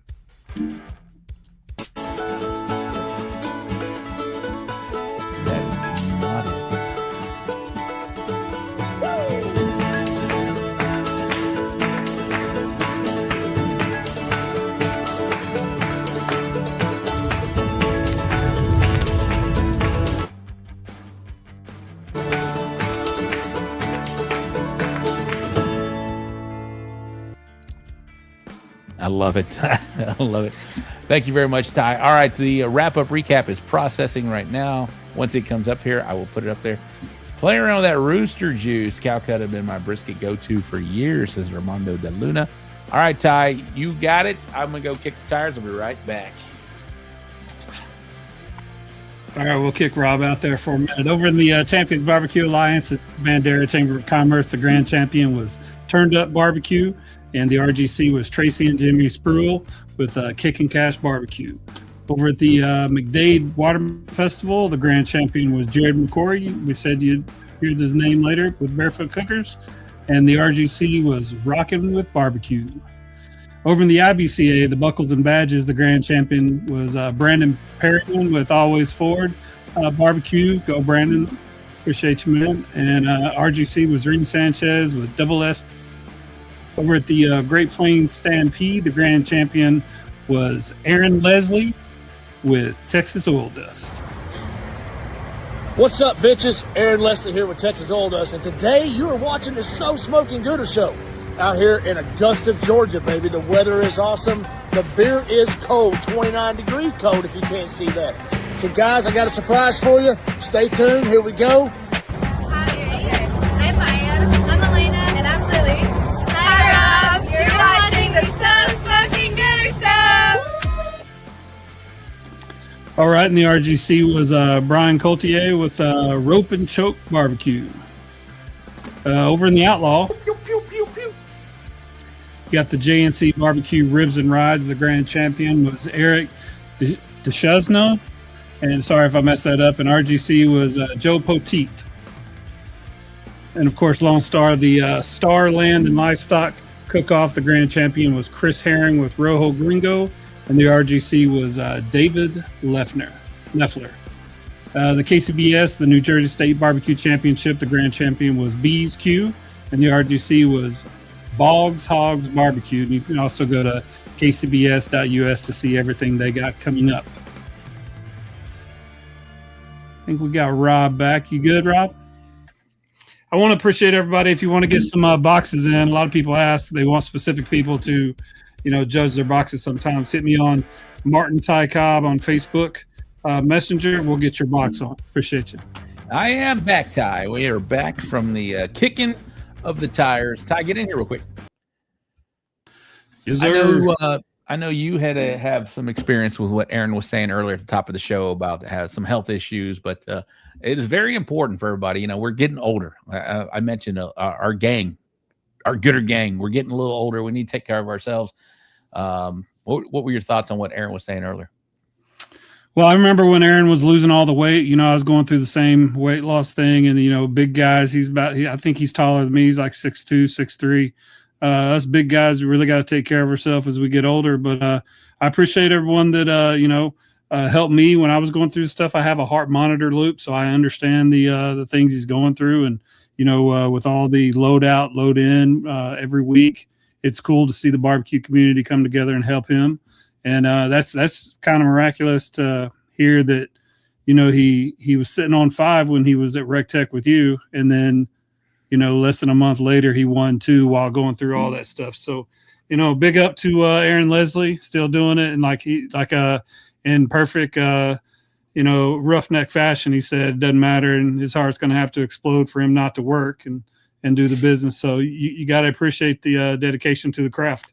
Yeah, that's not a good thing when your heart explodes, I hear. It's definitely not. Let's not do that, Ron, whenever we get him back here in just a second. But what a great show so far. I love hearing them wax poetic. I mean, the competition barbecue people are my heroes as far as the barbecue culture goes. I love the guys get out there and guys and gals get out there and do the competitions. But with this show, we have a unique perspective to where we're seeing like a lot of the things that happen with the executive chefs. They're explaining insights, and just from some of the things that he had to go through, going to multiple, meat sources or heat sources, different locations, all these things are converging to, just shut up and listen. You'll pick up all kinds of stuff to be competing on these shows and winning. Like, I love the personalities in barbecue, and, Aaron's a big personality, and I'm happy he can share.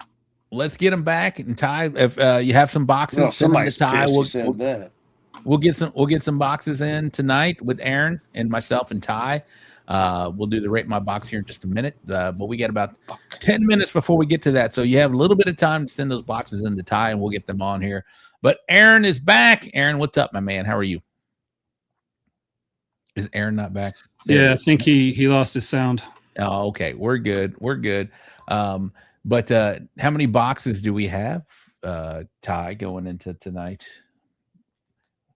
We lost Aaron. We'll get back. We'll get Aaron back. Yeah, we'll get Aaron back in just a second. We've got about 8, but be sure and send them to me on Martin Ty Cobb on Facebook if you want your. Real quick, Ty, what do you think about box. this shirt here? Oh, that's the bomb, yo. That's Look at that. the bomb, yo. That's the Gooder Gangsta shirt. You'll see some of these. I passed out some to our sponsors last weekend. Eddie Morales, if you're still watching, I got one for you and Lisa for your contributions to the show.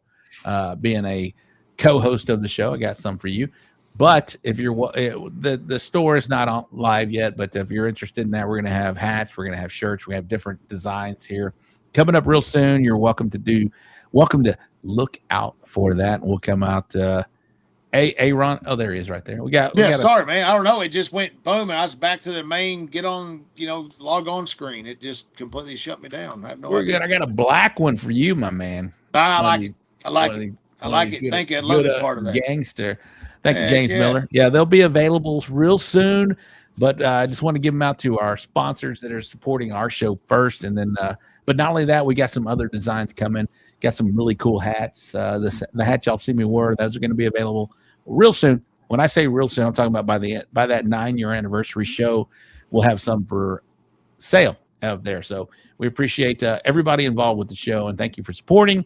Aaron, thank you for being a supporter of the show. Appreciate it, man. About 4 years, Appreciate 5 years it. now. I still haven't got my invoice yet, have I? No, you have not. Or my layers of selectivity. No, you have not. You have not, my man. Send it, baby. Send it. I'll send it. I appreciate you, bro. But yeah, you're good. I know we're 100%. So anyway, Aaron, we talked about the chicken deal before. I just want to do it real briefly. Brisket, man. Trends in brisket. I know the other organizations is just slices, but CBA, I know you're doing burn-ins, right? Yeah, I do burn-ins. You know that Roddy Torino asked me one day at Traders Village, how come I was stupid. I had a 21st brisket, but I sliced before the rule change. I wanted to see if it'd work, right? So I put in like 6 slices of flat, or the upper part of the brisket, my best parts, and then I put in 4 slices of my burn-ins, but I sliced them. Thought, well, let me just see what happens, and I did. It's 21st at Trader Village, 100. I don't know, 15, 20, 30, whatever it was. But everybody's like, too fatty, but great flavor, and stuff. So he's like, why'd you do that, man? You've had a good shot at top 10 easy. I was like, well, I just got, if I don't get a thought in my head and it don't work. So, have you done a full burn in box yet? I haven't yet. I've come close 3 times. I think I was talking to James Powell, and he was talking about how he was so close to doing it. And just sometimes you're just like, damn, they're so good. They hit the cylinders, right? And so it's like when you have the edges, it's all there, and you got 15 or 20, however big your point is. And I wanted to, but I haven't done it yet. I know some guys that have, and I know they've done pretty decent with it.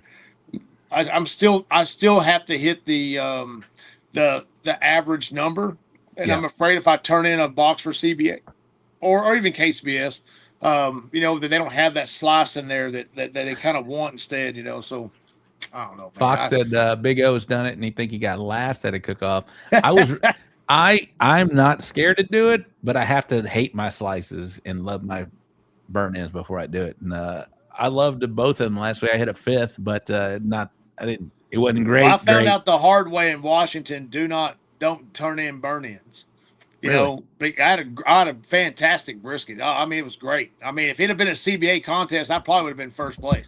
We'll do some more seasoned KCBS teams out here and ask them. And I think they're all trending away from it. Judges told me, we don't like fat. We don't like fat. We don't like fatty. We just want nice. And I was like, well, that probably shot me out of the running. It's a 14th brisket, but it just wasn't. The burn-ins, I think, might have hurt me because my comment cards were kind of along that same line about fatty. But you're also in Washington, D.C. Coast, well, right? I run what I run. I'm not going to change my program. Yeah, but I feel like they're new to barbecue. Doesn't matter. There's a KCBS judges that judge all over the Northeast. Yeah. They I mean, they have their criteria on their chest patterns. They might have been sprinkled in, but I get what you're saying. Aaron. I'm not going to change my cooking program just because I'm going to the Capitol.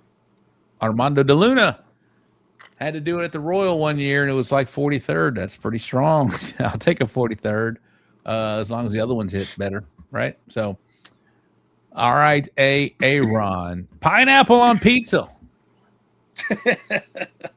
No. No. No, I want a meat lovers with jalapenos, no olives, no fungus. All right. If you could eat one side dish, like we're talking barbecue side dishes, what would it be right now for the rest of your life? Oh, can I make it up, or does it have to be just yours. Side? Okay, so every morning for breakfast for the last probably, I don't know, before I was at the Half Acre or in my food truck, either one. I like a little 6-ounce or 8-ounce bowl of mac and cheese, right? My green chili mac and cheese that we always made. But I like pinto beans. So I take a scoop of pinto beans on top of the green chili mac and cheese, and then I put a drizzle of barbecue sauce on top. That's my side. That's my number one breakfast spot for like 5 years. That's a meal, bro. That's a meal. Telling you, it's so good. It fills you up a little bit. It gives you all the cheesiness, goodness. It's like a little Mexican, little barbecue, and you got everything, and then all that little drizzle of sauce on top. It hits all the cylinders, and I like it. That's what I ate for breakfast for many, many, many years, every day, 6-7 days a week. All right. If somebody asked you, Aaron, what is the TV show to watch now, later, whenever it may have been way in the past, is there a TV show? And I don't strike you as somebody that watches a lot of television, but is there one that you would recommend that they watch? Oh, man, you hit me a TV show. That's not fair, dude, because I haven't watched TV in a long time. So, is TV show NCIS? Okay, how about a movie? A movie is that you cable go or to. is it? NCIS. Oh, no, it's TV, regular right? It's television. every week. It's TV. I'm laughing because Diane likes those shows and I hate them. I mean, yeah, I love the old school NCIS when it first started. That was my number one thing that I really enjoyed watching. So that's I guess that'd be my TV show. All right. But Barbecue Pitmaster was my number one show back when it first came out, and I wanted to get there every day to watch it. If it was number one behind wrestling, WWE, back when Stone Cold and The Rock and everybody was pow pow pow. You know, that was my gig. That was what I watched. I was a WWE kind of guy, or F back then. But shows wise, NCIS was my thing, and my favorite movie to ever watch is My Heroes Have Always Been Cowboys. With Ben Johnson. Very nice. Very nice. That's I've watched that show probably 1,000 times when I was having all my surgeries and at my car wreck when I was 16 and all through my 22, 23 years, that was my show to watch. And every surgery, hyperbaric oxygen, it didn't matter. That was the show that I watched. They gave me the reel when I left Midland Memorial Hospital because it was almost wore out. I think I watched it 1,000 times. All right. Reds, are we doing brown water or Brown water. I know what you're doing right now, but brown water or the Texas Reds? If you're going to showcase something, what are you giving to your fellow cook? Texas Reds, 100%. Texas Reds. They're very popular, by the way. I mean, people don't like this kind of drink. They don't want to drink this. Mac and cheese with beans. It actually sounds good, Eddie. I'm down. It's good. It's good. With sauce. Let's go. Yeah, little Brandin Oil on top, man. It hits all the cylinders, dude. I'm telling you. That brown waters are not for everybody because it's a strong drink. You got to like bourbon, whiskey, a little bit of mix. But yeah, Is Texas it Jack? Reds, man. That's a Saturday morning. Staple. Is it Jack? No, this is Jim Beam. Jim Beam. All right. So I was lucky enough, and I want to say thank you to Brian Coulter and AJ George and Brian's wife because AJ was like, "Hey, we don't have a Jack bottle, and in case Aaron wins it, we don't have it." Well, I'm not going to be superstitious on the Jack. I was 2 years ago. Right? I bought my Jack bottles and everything, but I wasn't doing it. If it happens, it happens. So they went and got me a big bottle of Jack for the photos when we took them after the deal. So shout out those guys. Thank you. We're going to make that a traveling bottle. So we're going to sign it. AJ's going to sign it. I'll sign it. And everybody who hits the 7 when we're with them, then we'll turn around and sign that and keep passing on like a traveling trophy, kind of thing. So be kind of fun. All right, Aaron, last question, and then we'll get to some rate my boxes. Are you good with that? I'm good, man. Let's go. All right. Texas Oil Dust. You started this thing 2011. 2011. I'm talking about your seasonings. I started Oil Dust, my all-purpose seasoning. It used to be called steak seasoning. I started that rub in 2011, and it took me about 3 months to make that recipe in a 1-gallon pickle jug. That's what I made my recipe off of. It wasn't off of like a small cup or whatever. It was in a big jug because I was using it by handfuls, and so it took about 3 months to get the recipe that we were making in a 1-gallon jug. It was written on the side of the jug. And so we can make it every time. And when the writings start wearing off, we either rewrote it or we turned around and did it or made a new jug.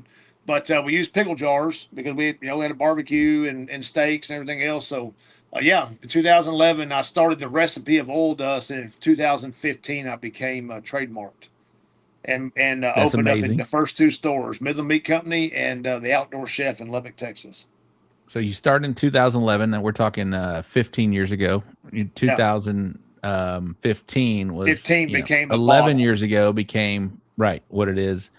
Talk about that growth and what when you started doing this, there wasn't what it is right now. You can see on the shelves right now, like everybody.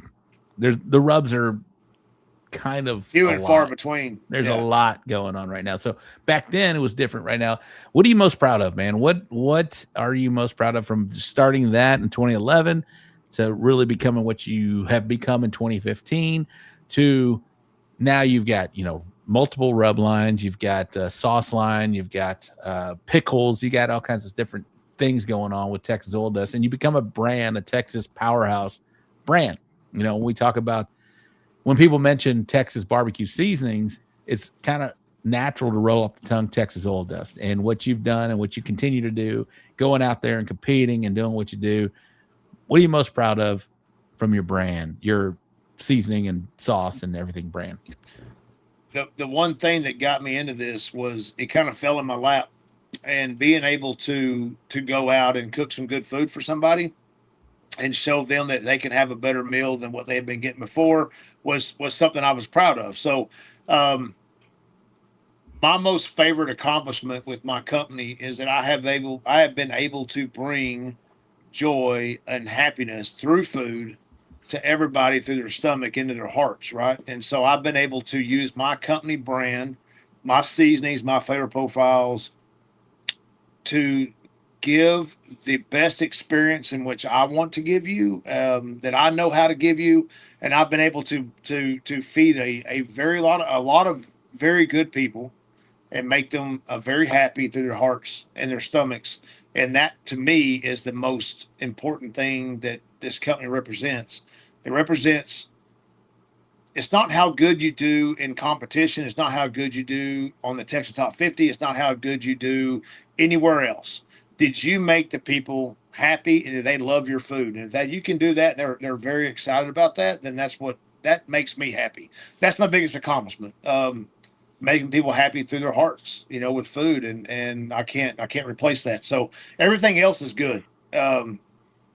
All the things that we've won, trophies we brought home, caterings we've done, the people that we've cooked for, those are awesome events, and they're awesome. They're great times, but I just enjoy making people happy by eating my food, and that makes my number one. I think it's my number one thing. It's just kind of where it's at. So it's sappy, but that's it. It's just making people happy through my food and my brand. That's amazing. It's amazing, and you have made a lot of people happy for sure. Eddie has a question for you. I got a question for Aaron before we go. A favorite Bible verse, Aaron? Man, it's still always going to be John 3:16. That's the first one I ever had to memorize. I think I sat there at the table when I was about 7 years old trying to remember this memory verse and this Bible verse, and I had to sit there and roll. But John 3:16, for God so loved the world that gave his only begotten son. That I haven't said that out loud in a long time, and sometimes you just need to. Listen to Fred here lately. He's doing a lot of great story times, and he's giving his personal things out there. Listen to him do those things. It makes a guy think. Now, guys, gals, everybody thinks differently, but it makes you sit back and think, man, how true, but it's so clear, but yet it's so simple. But that was the first memory verse I ever listened to and I ever heard and I memorized, and I can still say most of it. And, good job, Eddie. Good question. It's my favorite one as well, as being a father, and the sacrifice of that it's amazing. And it is. It really is. Okay. Thank you, Eddie. That was a great question, Eddie. Appreciate that. That was great. I'm really surprised I even spouted that much of it off, but it came rolled out. So, it's good. Colin McElrath, he's got good at making those barbecue judges happy on Saturday, from what you were talking about here. It's great.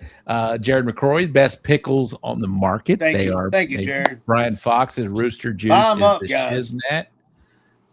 All good. AJ George. Oh, Brian, man, he likes that Rooster Juice, and I tell you what, his chicken game has been. I watch him. His chicken game's strong, man. He's had a good chicken. His chicken is chickening, as Robert Rocha would say. His chicken is chickening.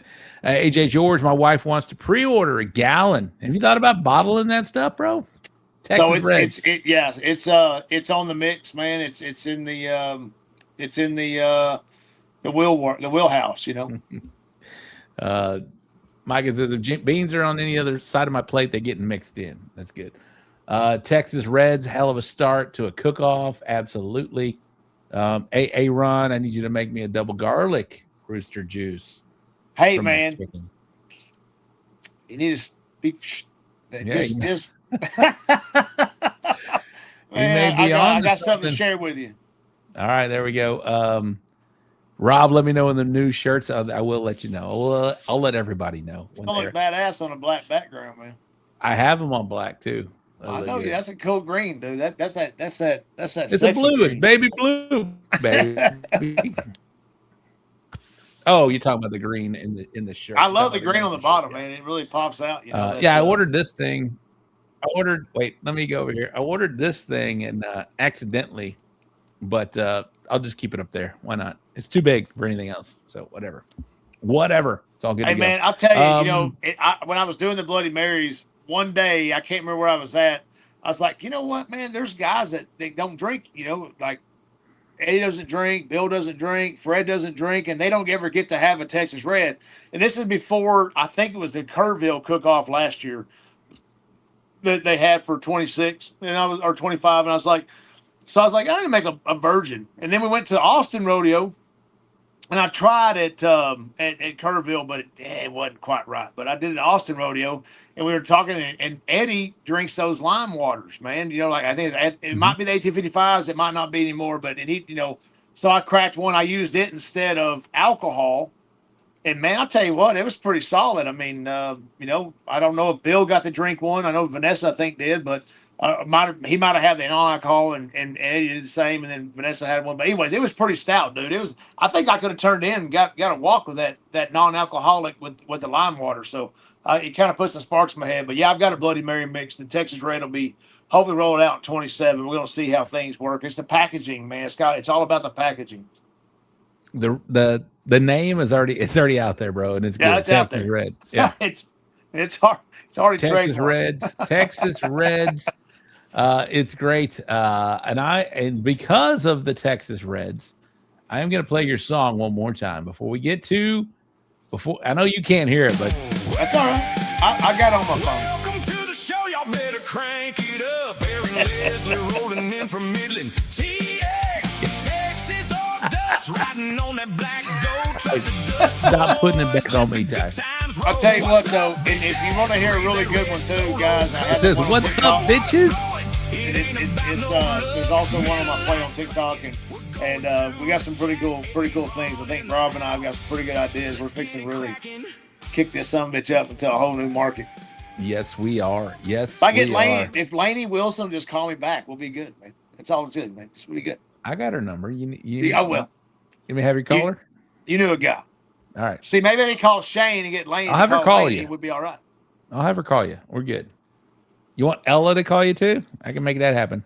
Well, man, if you want to, maybe it'd be 2 brownies for the price of one, maybe. But I mean, no, it's Yeah, I may have to get Shane to get Lacey to call Laney. That way they have two L's, a Lacey and a Laney, and then they can coordinate, and then we'll get ourselves a voice on the record, and then we'll be good.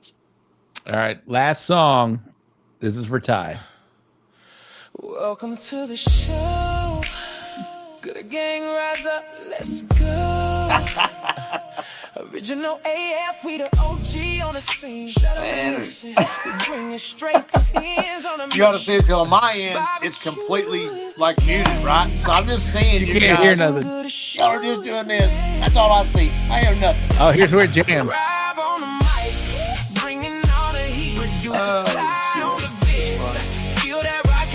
Let's go, Aaron. Hey, man, I got it. I can do it. I had no tunes, but I can do it, man. I can. All right, enough of that. That was fun, though. Oh, Ty. Let's turn it back off, Ty. Although it's a banger. That's a good one, Aaron. All right, Ty, it is time. Louis Gonzalez, I'm getting wet. Louis. What's up, Louis? Louis, we're going to be at Pinkerton's on July the 31st for our 9-year anniversary show. Real quick, this is a great time to re-announce that. 9-year anniversary show at Pinkerton's Barbecue in Houston, Texas. Midtown. If you are in town in Houston, or if you want to travel in, we're going to be celebrating our 9-year anniversary. Case Hahn, I hope he's there. Eddie, you're listening. I don't know if he can come in or not, but we're going to have a good time out there. Producer Ty will be out there. We've got, of course, Grant Pinkerton will be out there. We're going to have a lot of fun guests out there, people that you know already. We're going to be celebrating our 9-year anniversary, going into our big celebration, which will be here before you know it. 10 years of doing the show, So Smokin' Gooder Show podcast and live show. Like not bump and grind. He's jealous. Damn, man, you just throwing all kinds of stuff out there. Anyway, he can afford. He can afford art right now, my man. You were invited right now. I'm just announcing it right now because I got approval from Grant that that date is available. So it's going to be a Friday. We're going to go celebrate on a Friday night, and then after we leave, Grant's in Midtown. There are plenty of bars right around there. We're going to go out there and do a little bar crawl. It's going to be a good time. I'll be pushing this for the next 2 weeks, and I hope to see as many people that can come that aren't available or not doing a cook-off on Friday, which there's only 1 or 2 that I can think of in the area. So anyway, we'd love to see you out there. We'd love to have you come and join us for our 9-year anniversary. And again, that's going to be coming up real quick, leading into our big 10-year anniversary, 12 months from now. So it's going to be a good one. It's going to be a good one. I love it. It's going to be good. All right. Let's do some rate my boxes before we get out of here. We're not going to spend a whole bunch of time here. We got 15 minutes before the 2-hour mark, and that's where I like to keep this. So, Ty, do we have some rate my boxes? Get in here, Ty. Oh yeah, hell yeah, we're ready. Let's do this. Hold on, you didn't put your song up there, Ty. Come on, put that down. Oh my goodness gracious! I deleted that fucking video. No, you did not. Can't hear you. I did. I'll get it back. Hold on. Yeah, we'll get Aaron back real quick, and I'll do it. But here, I'll made you a new video for the super chat.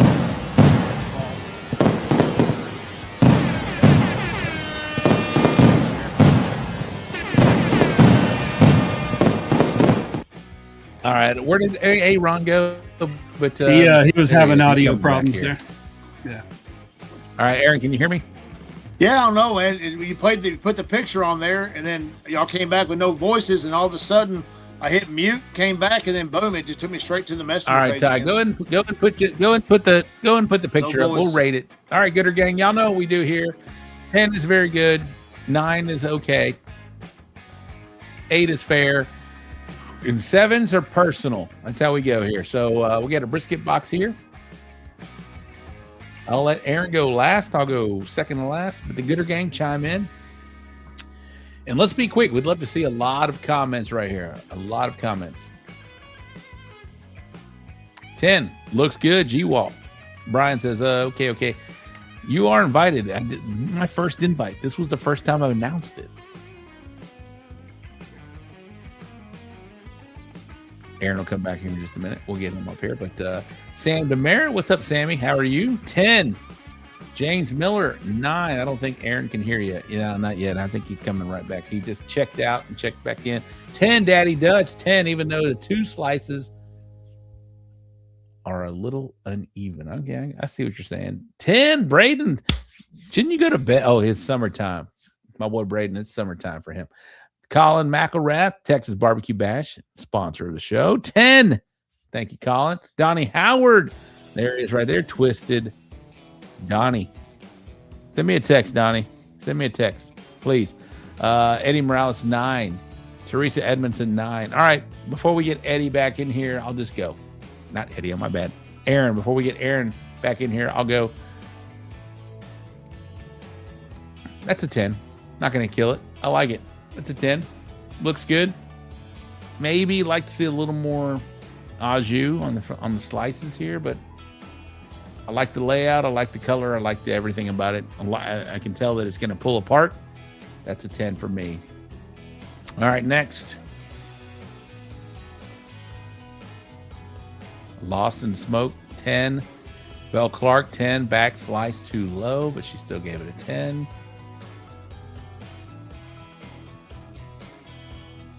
Aaron is coming right back in.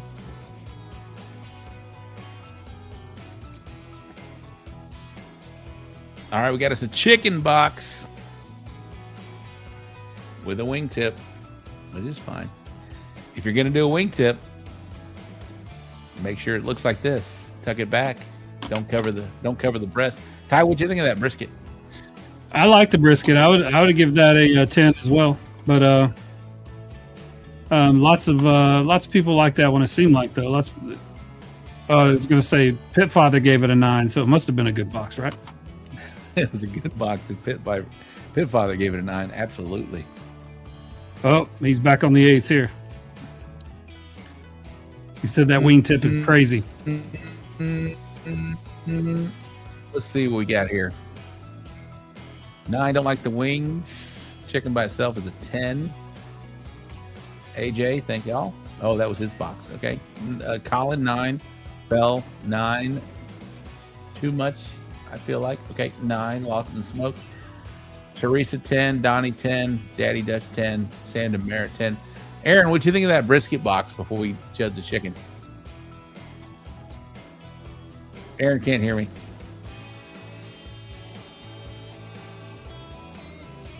It's okay. He's frozen. He's frozen. He'll come back. He'll do it. I'll go on this bird here.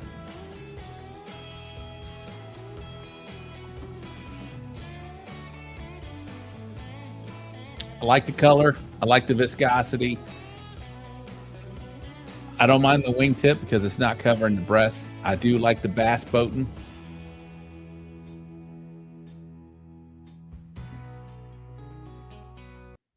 And again, I'm judging it way too long here. I'm going to give it a 10. It's not nothing stands out to where I'm going to knock it. So good bird, good job. Whoever's bird this is, good job. 10. Next.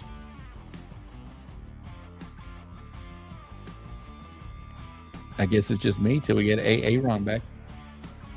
Next box, Ty.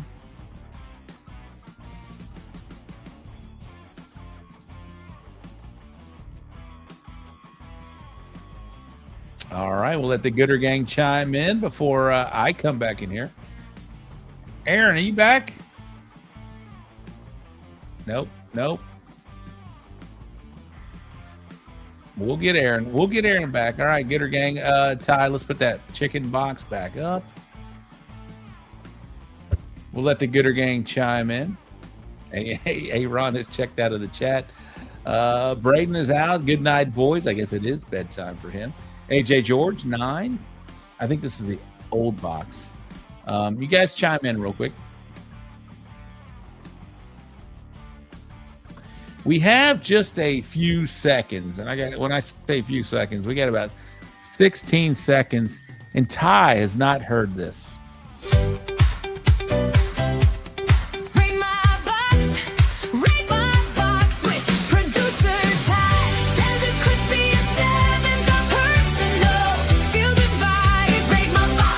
Producer Ty. I think the show is going down in flames. Tide, have you heard that before? No, I didn't realize that's the one. I know that y'all had said something about it, so I'll have to get that one out of the folder. I deleted an old one, so. Well, you deleted an old one, but it's back. Hey, Aaron, you back? Yeah, I don't know what's going to be. It's 9:50. Everybody's trying to use the internet. I don't really know. But We're good. We're good. My iPad isn't wanting to do. We have storms out here, so maybe that shit was funny. The ratings just went up. Thank you, Brian. That's a good looking positive thing Brian has said. All right, let's go. This is chicken. Real quick. What did you think of the brisket box? No, what did you think of the brisket box before you cut out? I'm back out. Come on, Aaron. Hey, Aaron. All right. It did not say rape. That song did not say that word. It did not say that word. It's okay, Aaron. Check out. Do one more time. All right. All right. 10, 9, 9, 8. He's going to leave the music off. What? I think the music is messing up his iPad. It's changing the functionality, so I'll just leave the music off for the rest. Maybe, you know what? You may be correct. Here. I'm going to go. Ty, since you're here, you get to rate the box.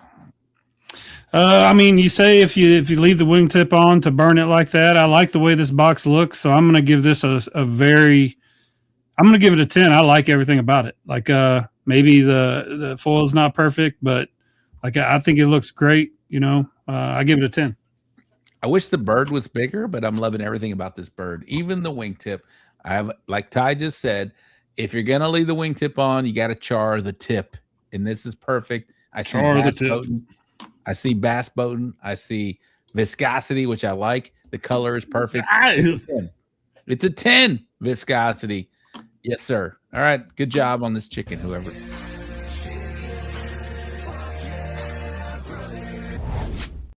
Yeah, nice box. All right, next box, Ty. All right, here we go. Aaron, can you hear me? Man, I can hear you. I just don't know if it'll work. But all of a sudden, when I came back on, I couldn't hear your voice. Well, we think we figured it out. We think when we play music, you can't hear. All right. James Miller. Adios, guys. We'll talk to you later. No, don't go. We got a after show after this. Don't go. Can't hear you, man. Stick around. I'll wrap it up in a second. Stick around. All right. We got a rib box here. Y'all give it up here real quick. We got Aaron, if you can hear me, we got 9 minutes left in this show, and then we'll come back. Ty, send him a message, 9 minutes, and we'll do it a little after show. It's Ty's fault. It's not Ty's fault. All right. I got you. Ty, while you're here, go ahead and rate this. Yeah, I give this a 10 as well. I like both. Seen a lot of people do it this way.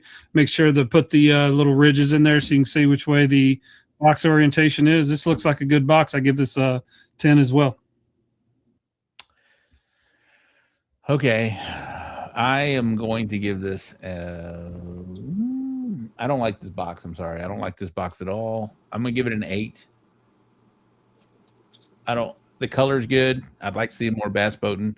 I do not like the fat seams that I can see through this here. Although the toenails are nice, they're great. The cut is okay. Maybe I'm being a little harsh here, but it just doesn't scream a 9 to me. So I'm going to give it an 8, my opinion. Aaron, can you hear me? I can hear you. All right, what'd you think? 9. 9. I mean, it is overcooked because that fat line on the bottom side's cooking over like that. And I say overcooked, like mushy overcooked, but I would at least turn it around and put the toenails to the front so they couldn't have seen that back end.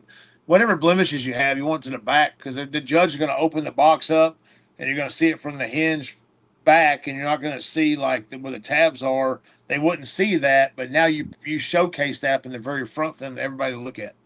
Yeah, that left bone, second to the left, is sticking out. If people will just take a clamshell and close it and then open it up, what do you see? And then quit doing that. Yeah. Put it to where you can't see that kind of stuff. Good point. All right, next box, Ty. Aaron's back, ladies and gentlemen. I hope. We'll see.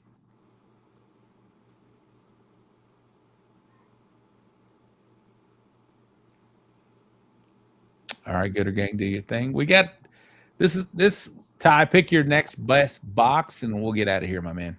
next best box, and we'll get out of here. And we'll do a little after show. If anybody wants to come on to an after show, send me a message. Send Ty a message. We'll get you on here. Aaron, you good for a little bit? Oh, yeah, I'm good. All right. 9 should be left. Wait, should have left the front slice out. That was an afterthought. It was tucked in behind the burn end. You can tell it was an afterthought. Even the burn ends looked shifted to the left just a little bit here. 8. It's like they tucked the slice in to cover up a little bit of gray foil or something, and they didn't need to have that. 7 on the foil. I agree with you, Brian. It looks, but we don't judge, although we do kind of, because it's all about the appearance. Bell 9, Teresa 9, Daddy Dutch 8. I'll go first here. That's an 8 for me. Nothing screams better than that for me, although I bet it tastes good. I bet it tastes good, but we are only doing appearance. The foil is drawing my attention. The slices look okay. The burn ends, which is the first thing, and maybe it's the view of the picture, needs to be shifted a little bit to the right for my liking. 8. Go ahead, Aaron. Well, I would have said, I'm gonna give this an 8 as well, but at the same time, we're only going off appearance. So I don't care about the foil being crinkled. That doesn't bother me none. But slices 1 through 5 were great. Slice number 6 was like an afterthought, and therefore it rainbowed down too early. And if you're going off of appearance and only judging a contest on appearance, that slice would have tainted because it was put in. It doesn't match the rest of them, but 1 through 5 was good. So you have your burn ends in there. They're tilted forward. Leave that number 6 slice out. Pull them back. Slide that your hand on those slices and lay them a little flatter. You're good to go. And then maybe straighten your foil up a little bit for Rob. But other than that, it's an 8. I know it probably tasted good. It's just an appearance score only.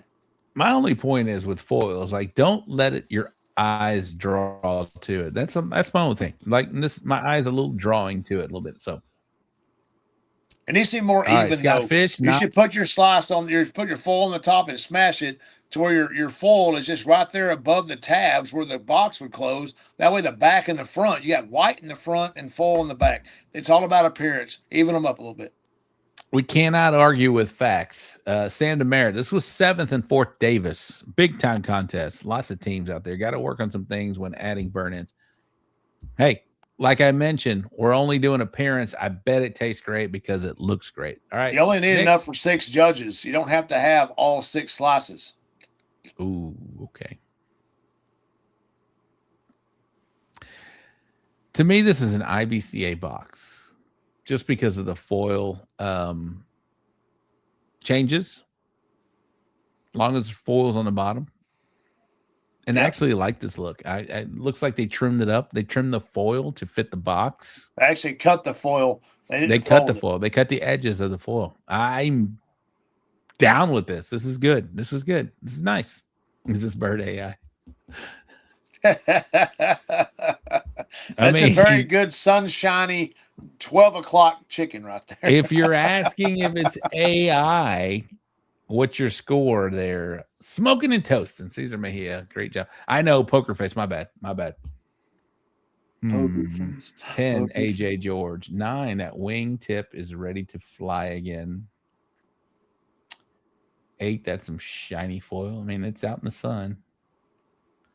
Donnie Howard, 10. Bell Clark, 10. Lost in the Smoke, 10. Who's commenting from Lost in the Smoke? Oh, shit. We got a special Rate My Boxer right here. What up? Lay it on him, man. Eddie, I don't know if you're available on that 31st, but I'd love to have you at Pinkerton's Barbecue in Houston. Sorry. Lay it on him, man. 31st. Eddie's going to say that's a 7 all day long. Of this month. 2 weeks. Look at this guy, man. I love it.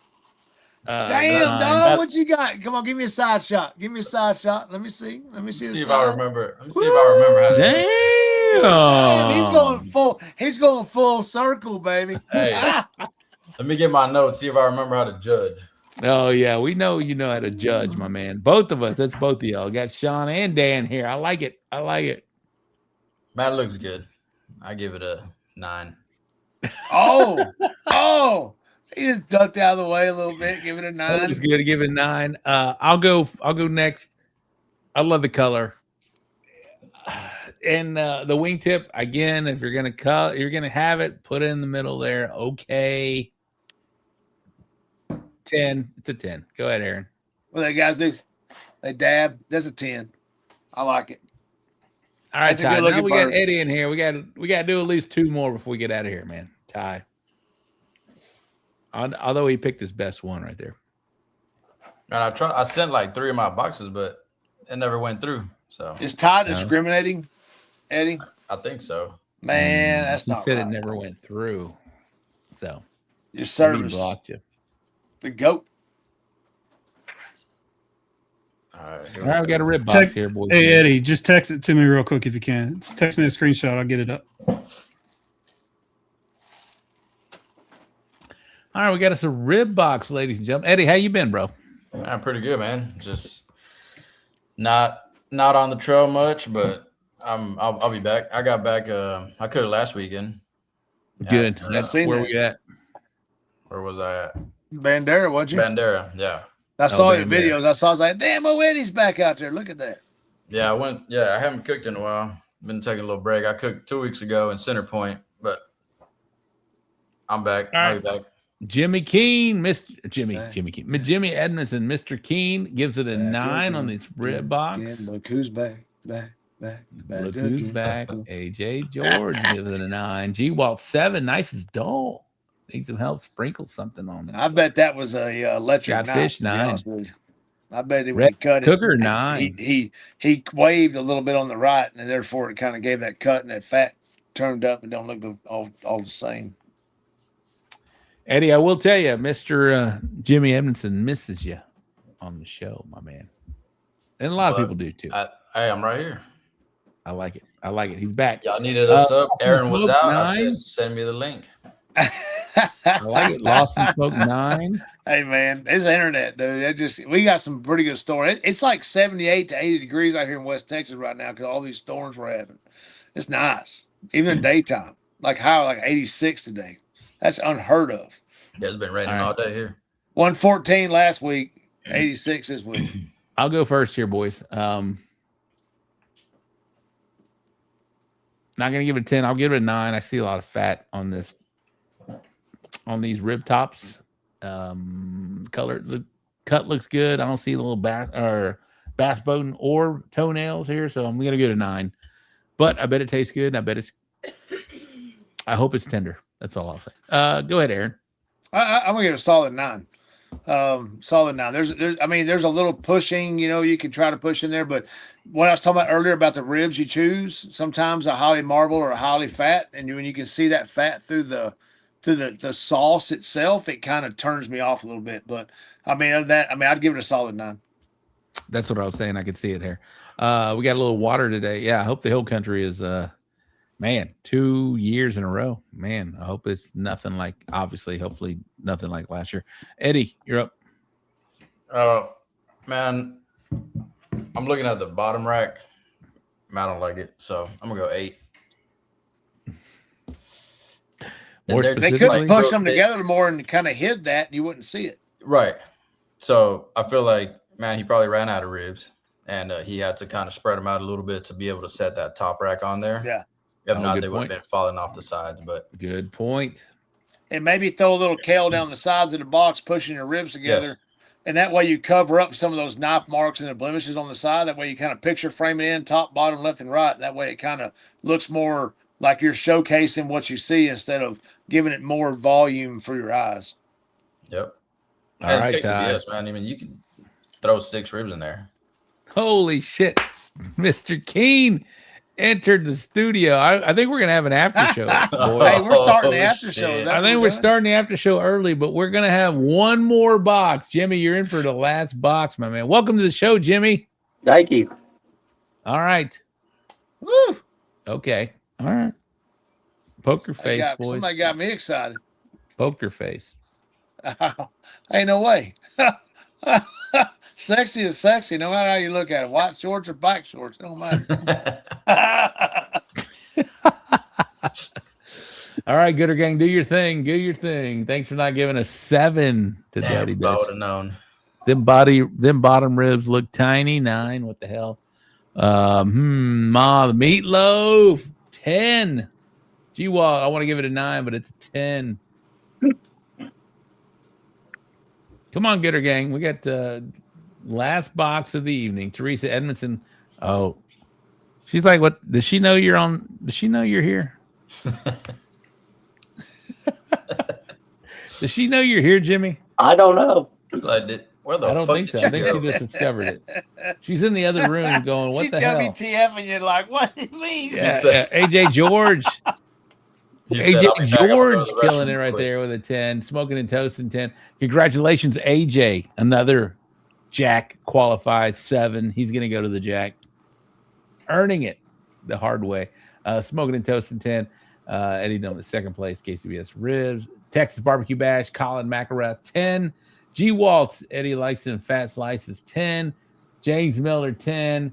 All right, at the 10. Armando de Luna. I will see you, Armando. I'll see you. And yes, we will do a chicken class in El Campo. Chicken Lost class. and Smoke 10. Burn ends. That must have been beautiful, but it's 10. There he is. James Ritchie still in the house. 10. Teresa. All right, 10. Eddie will go last. Jimmy. Yeah, You're in, brother. Go for it. I'm going to say 9. I don't like the bottom of that first slice. Other than that, it's a good-looking box. All right. No, I'll go next. I love this box. I think it's great. I love the slices.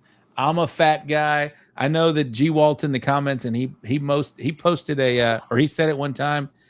He doesn't like the brains. You know when you got fat that looks what is it? Coagulated? Whatever word I'm trying to say. And then you have these kind of straggly ones. He called it the brains. I don't like that. So I see what you're saying, Jimmy. But I like the slices. I like the color, the layout. I like everything about it. So I'm not going to kill it on that. It's a 10 for me. Aaron. So, to me, this looks like a familiar brisket. And I'm saying this because mine look pretty similar to this right here. And I love my offset, my Jambo, and everything else I cook on. So, all I would have done, this is a 10. This is a 10 for me. Okay. I love the look of the brisket. I like the fact that it's left to right, touching the bottom of the box pretty much. Mm-hmm. And it's there's no square shoulders. It's a natural curved brisket. But all I would have done was flatten those slices out a little bit and then cut that bottom piece of fat off there and laid it flat. That's it. That would have touched the front, and everything else would have been exactly like slash one all the way up. I would just flatten them a little more and gave that little curl. That's a 10 for me, man. Solid. That's a solid looking brisket. And I mean, it looks like an offset brisket, but I can't tell you if it is or not. Probably a drum or a pellet cooker. What do you think of the slices, the thickness? Jimmy. Oh, perfect. What? What do you think of the thickness of the slices? They look great. I don't have Okay. a problem with it. You good? Eddie. Damn, I hate to come back to something like this on my last on the last box, but I'm gonna have to do this. I tell you That's what, a 10, whoever cut but- those slices knew how tender that brisket was, and that slice meant for that brisket. Hey, Eddie, is this your box? no, it's not. Oh, It's fucking okay. perfect. But what Aaron said, though, I do agree. If you would have found him down a little bit with the bigger gap, you could have pushed that first slice into the box and then shrunk that little the brains. You know what I mean? To make not stretch out. But And barely seen other it. than that, that's fucking. I thought this was your box. Whose box is this? Ty, do you know whose box this is? Yeah, this is I'll go ahead and say it, Randall Johnson's box. Oh, Ocala man, Q. that's a damn like good looking brisket, man. Fucking badass. And box. Randall's a solid brisket cook, boy. I tell you what, don't ever sleep on him. No, That's a good. It has that small smoke ring, so it's either like a really hot and fast offset or it's a good drum brisket. It's hard to the smoke ring will tell you, kind of Pretty what sure you're it's a cooking on. drum. I'm Unless it pretty sure it's a changed. drum. I like what all y'all said about left to right. It fills the box, right? Great trim job, Randall. Yeah. Perfect. Yep. The brains of what what G-Walt said. I love the terminology, by the way, G-Walt. Thank you very much. But the brains are off-putting to some people. I'm okay with it, but I don't love it. So, like AJ George, golly, AJ George said, I don't like the brain fat either, but the pretty uniform there. I want to eat it, so it's definitely a 10. So that's a hot and fast brisket. I mean, you get that little bit of that 1/8-inch smoke ring. That's it. That's all you need. I mean, it's a couple hours. Did we get one of Eddie's brisket? Did you send one to Ty, Eddie? No, it's not fucking loading. All right.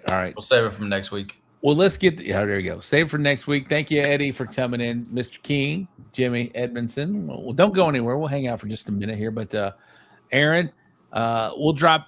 Well, real quick, Jimmy, anything you want to say before we drop you out of here, man? But we're gonna do an after show just for a minute. But come on, you're in. Anything you want to say before we get you out of here, my man? No, just great show again tonight. Thank you. You're awesome. Thank you, Jimmy. Mr. Eddie, you came in. I appreciate you, man. One of the original co-hosts, or the second co-host of this show, the most long tenured co-host of the show. Eddie, thanks for coming in. How you been, bro? Pretty good, man. Just same old. How's working. Lisa? How's Lisa? Good. She's walking, running, full speed on the treadmill. She's good. Off the scooter. How many months are we now, my man? She's a few months off the scooter. No, I was talking about you. Oh, sober? Yeah. Man, a year and two months. Hell yeah. Scary job, brother. Great job. All right. Man, I just want to say, Eddie checked on us. He checked on me, especially me and my family during the shooting here in Midland when we had that guy going down and he was just capping off people going down the street. And dude, we were in Rec Tech together. Yeah, we were Rec Tech, right? And I said, hey, man, they just texted me, what's going on? I had to go look, and I had to check in on my family down there. So him and Lisa were checking on us there, trying to make sure we were in good shape while we had a mass murderer kind of guy, going on the street. So appreciate that, Eddie. Thank you very much for the thoughts of that. Yeah. All right. Man. Well, but man, like Aaron Eddie, says, hang out for just a minute if you want. We'll come back. We'll come right back down to you. I appreciate you. Thank you, Eddie. I appreciate you. All right, Mr. Aaron. You are the man. Thank you very much, man. Thanks for coming on the show. Thank you very much, Rob. Anybody you want to? Well, Ty. That's what I always do. Ty, get in here, my man. What'd you think of Mr. Aaron? I know we've had Aaron on before, but I love celebrating big accomplishments and 7 grand champions to qualify for the Jack Daniels Invitational is something to celebrate. Thank you for coming on the show, Aaron, and sharing your story. Thank you all very much. Appreciate it. We learned more than we normally have learned. So I hope people got a little bit out of this tonight for sure. Yeah, there's a lot of people in the comments that were talking about these are the regular Friday night conversations they have with Aaron, and you'll see that throughout the barbecue culture with the barbecue homies. Whenever there's a huge profile, like I know people are always hitting up Aaron, Phil Breeden, Bill Purvis, and they're just spreading their knowledge. So it's good to know that the things we talk about on the show, that's the shit that's actually going on Friday and Saturday night after the competitions. Everybody's helping everybody. Simple conversations, man. That's all it is. All right, Aaron. Thanks for coming on the show again. Thank you, Ty. Appreciate you, my man. Thank you very much. But Aaron, you want to give some shout outs before we let you get out of here, my man? Man, I'll tell you what, shout out to my family, Texas Oil Dust. Just being able to do what we do and be able to live this crazy life that we're loving to support and compete on the weekends and then do it throughout the week. Man, hats off to Midland Meat Company. John Scarborough, Adrian Vargas, those guys up at Midland Meat Company are solid, and you can't find a better team of people to ever source your beef from, at the same time ever talk to. Once you made a friend, they're a friend for life, so they're great people. And Barbecue Chance Academy, guys, if you haven't had a chance, go in there, check it out. We've got a good classes on there. There's a lot of Pitmasters, world champion guys day in, day out. And so just go check us out, support us. At the same time, learn something new from somebody different, and you can always fast forward and rewind. And other than that, Rec Tech Grills, man, those guys keep me rolling strong on the weekends. But last and foremost, man, Jambo, baby. Jambo is the Jambo Pits. I love my Jambo smokers, and I take it everywhere with me. So I've got different sizes, different things that I cook on, but my Jambo pits is my ultimate source for all my heat. So an old-fashioned lump charcoal, man. You got to get you some of that good charcoal to finish the day off with. So those are my people, man. Those are the guys that I roll with and I support. So, man, that's awesome, Aaron. Thank you so much, man. You are amazing. You are awesome. You're a great ambassador, like I always say on this show, for what you do, man. It's great. And you have a great support system with the Texas Oil Dust, the family that you have grown and you've done, which is what I want to do with this show with the Gooder Cooking Gang. for Cal, guys, November 14th, 15th. Y'all gonna want to be there. We're designing the buckles now. They're pretty badass. They're better than ever now. So come on out, support my grandson. All righty. Well, before we get out of here, I want to give a heartfelt thank you to the Gooder Gang. You guys are amazing. Y'all are the ones that keep showing up and riding with us, laughing the loudest, doing what you do. We appreciate you each and every weekend or week for showing up. I appreciate y'all. From the bottom of our heart, myself, Ty, Art, appreciate you. We got some big stuff coming up. Again, next weekend, we're going to be at Acorn Golf Simulation. It's not just golf. We got throwing. We got shooting zombies. We got throwing footballs. We got golf simulation. A lot. So we're going to be doing a live show from there next week, which we will be introducing or previewing the power rankings. The power ranking show will be on the 29th. Power ranking show will be on the 29th, and then we'll be doing a live show from Grant Pinkerton's place on the 31st. So anyway, lots of stuff coming up for our show, the So Smokin' Gooder Show. Again, merch is coming, all kinds of stuff coming. Again, thank you to our guest tonight, Mr. Aaron Lesley. Thank you to Eddie Morales for popping in. Thank you to Jimmy Edmondson, Mr. Keen Sharpening Service. Thank you to producer Ty. We appreciate you, each and every one. And thank you to the Gooder Gang. Y'all are amazing. We appreciate y'all. So lots coming up on the show. Keep sticking with us. Colin McElrath is still watching. He's a sponsor of the show. Jimmy and Teresa Edmondson with Mr. Keen Sharpening Service, they're a sponsor of the show. Lots of people that support this show. I love you guys, and I will support everything I can for you guys for showing your love and support to us. So anyway, that's going to wrap up the show. Case, close us out. Good night to all of you wonderful people in Barbecue Nation. You too, California. For supporting the show. But thought I would mention one more thing before you go. I'm glad you took the time to sit down and listen to what we had to say. But do us the honor, like, follow, and share our page, what you saw here today. So see you next week for more Q and fun. Keep those fires burning, Gooder gangsters. Our time is up and have to run.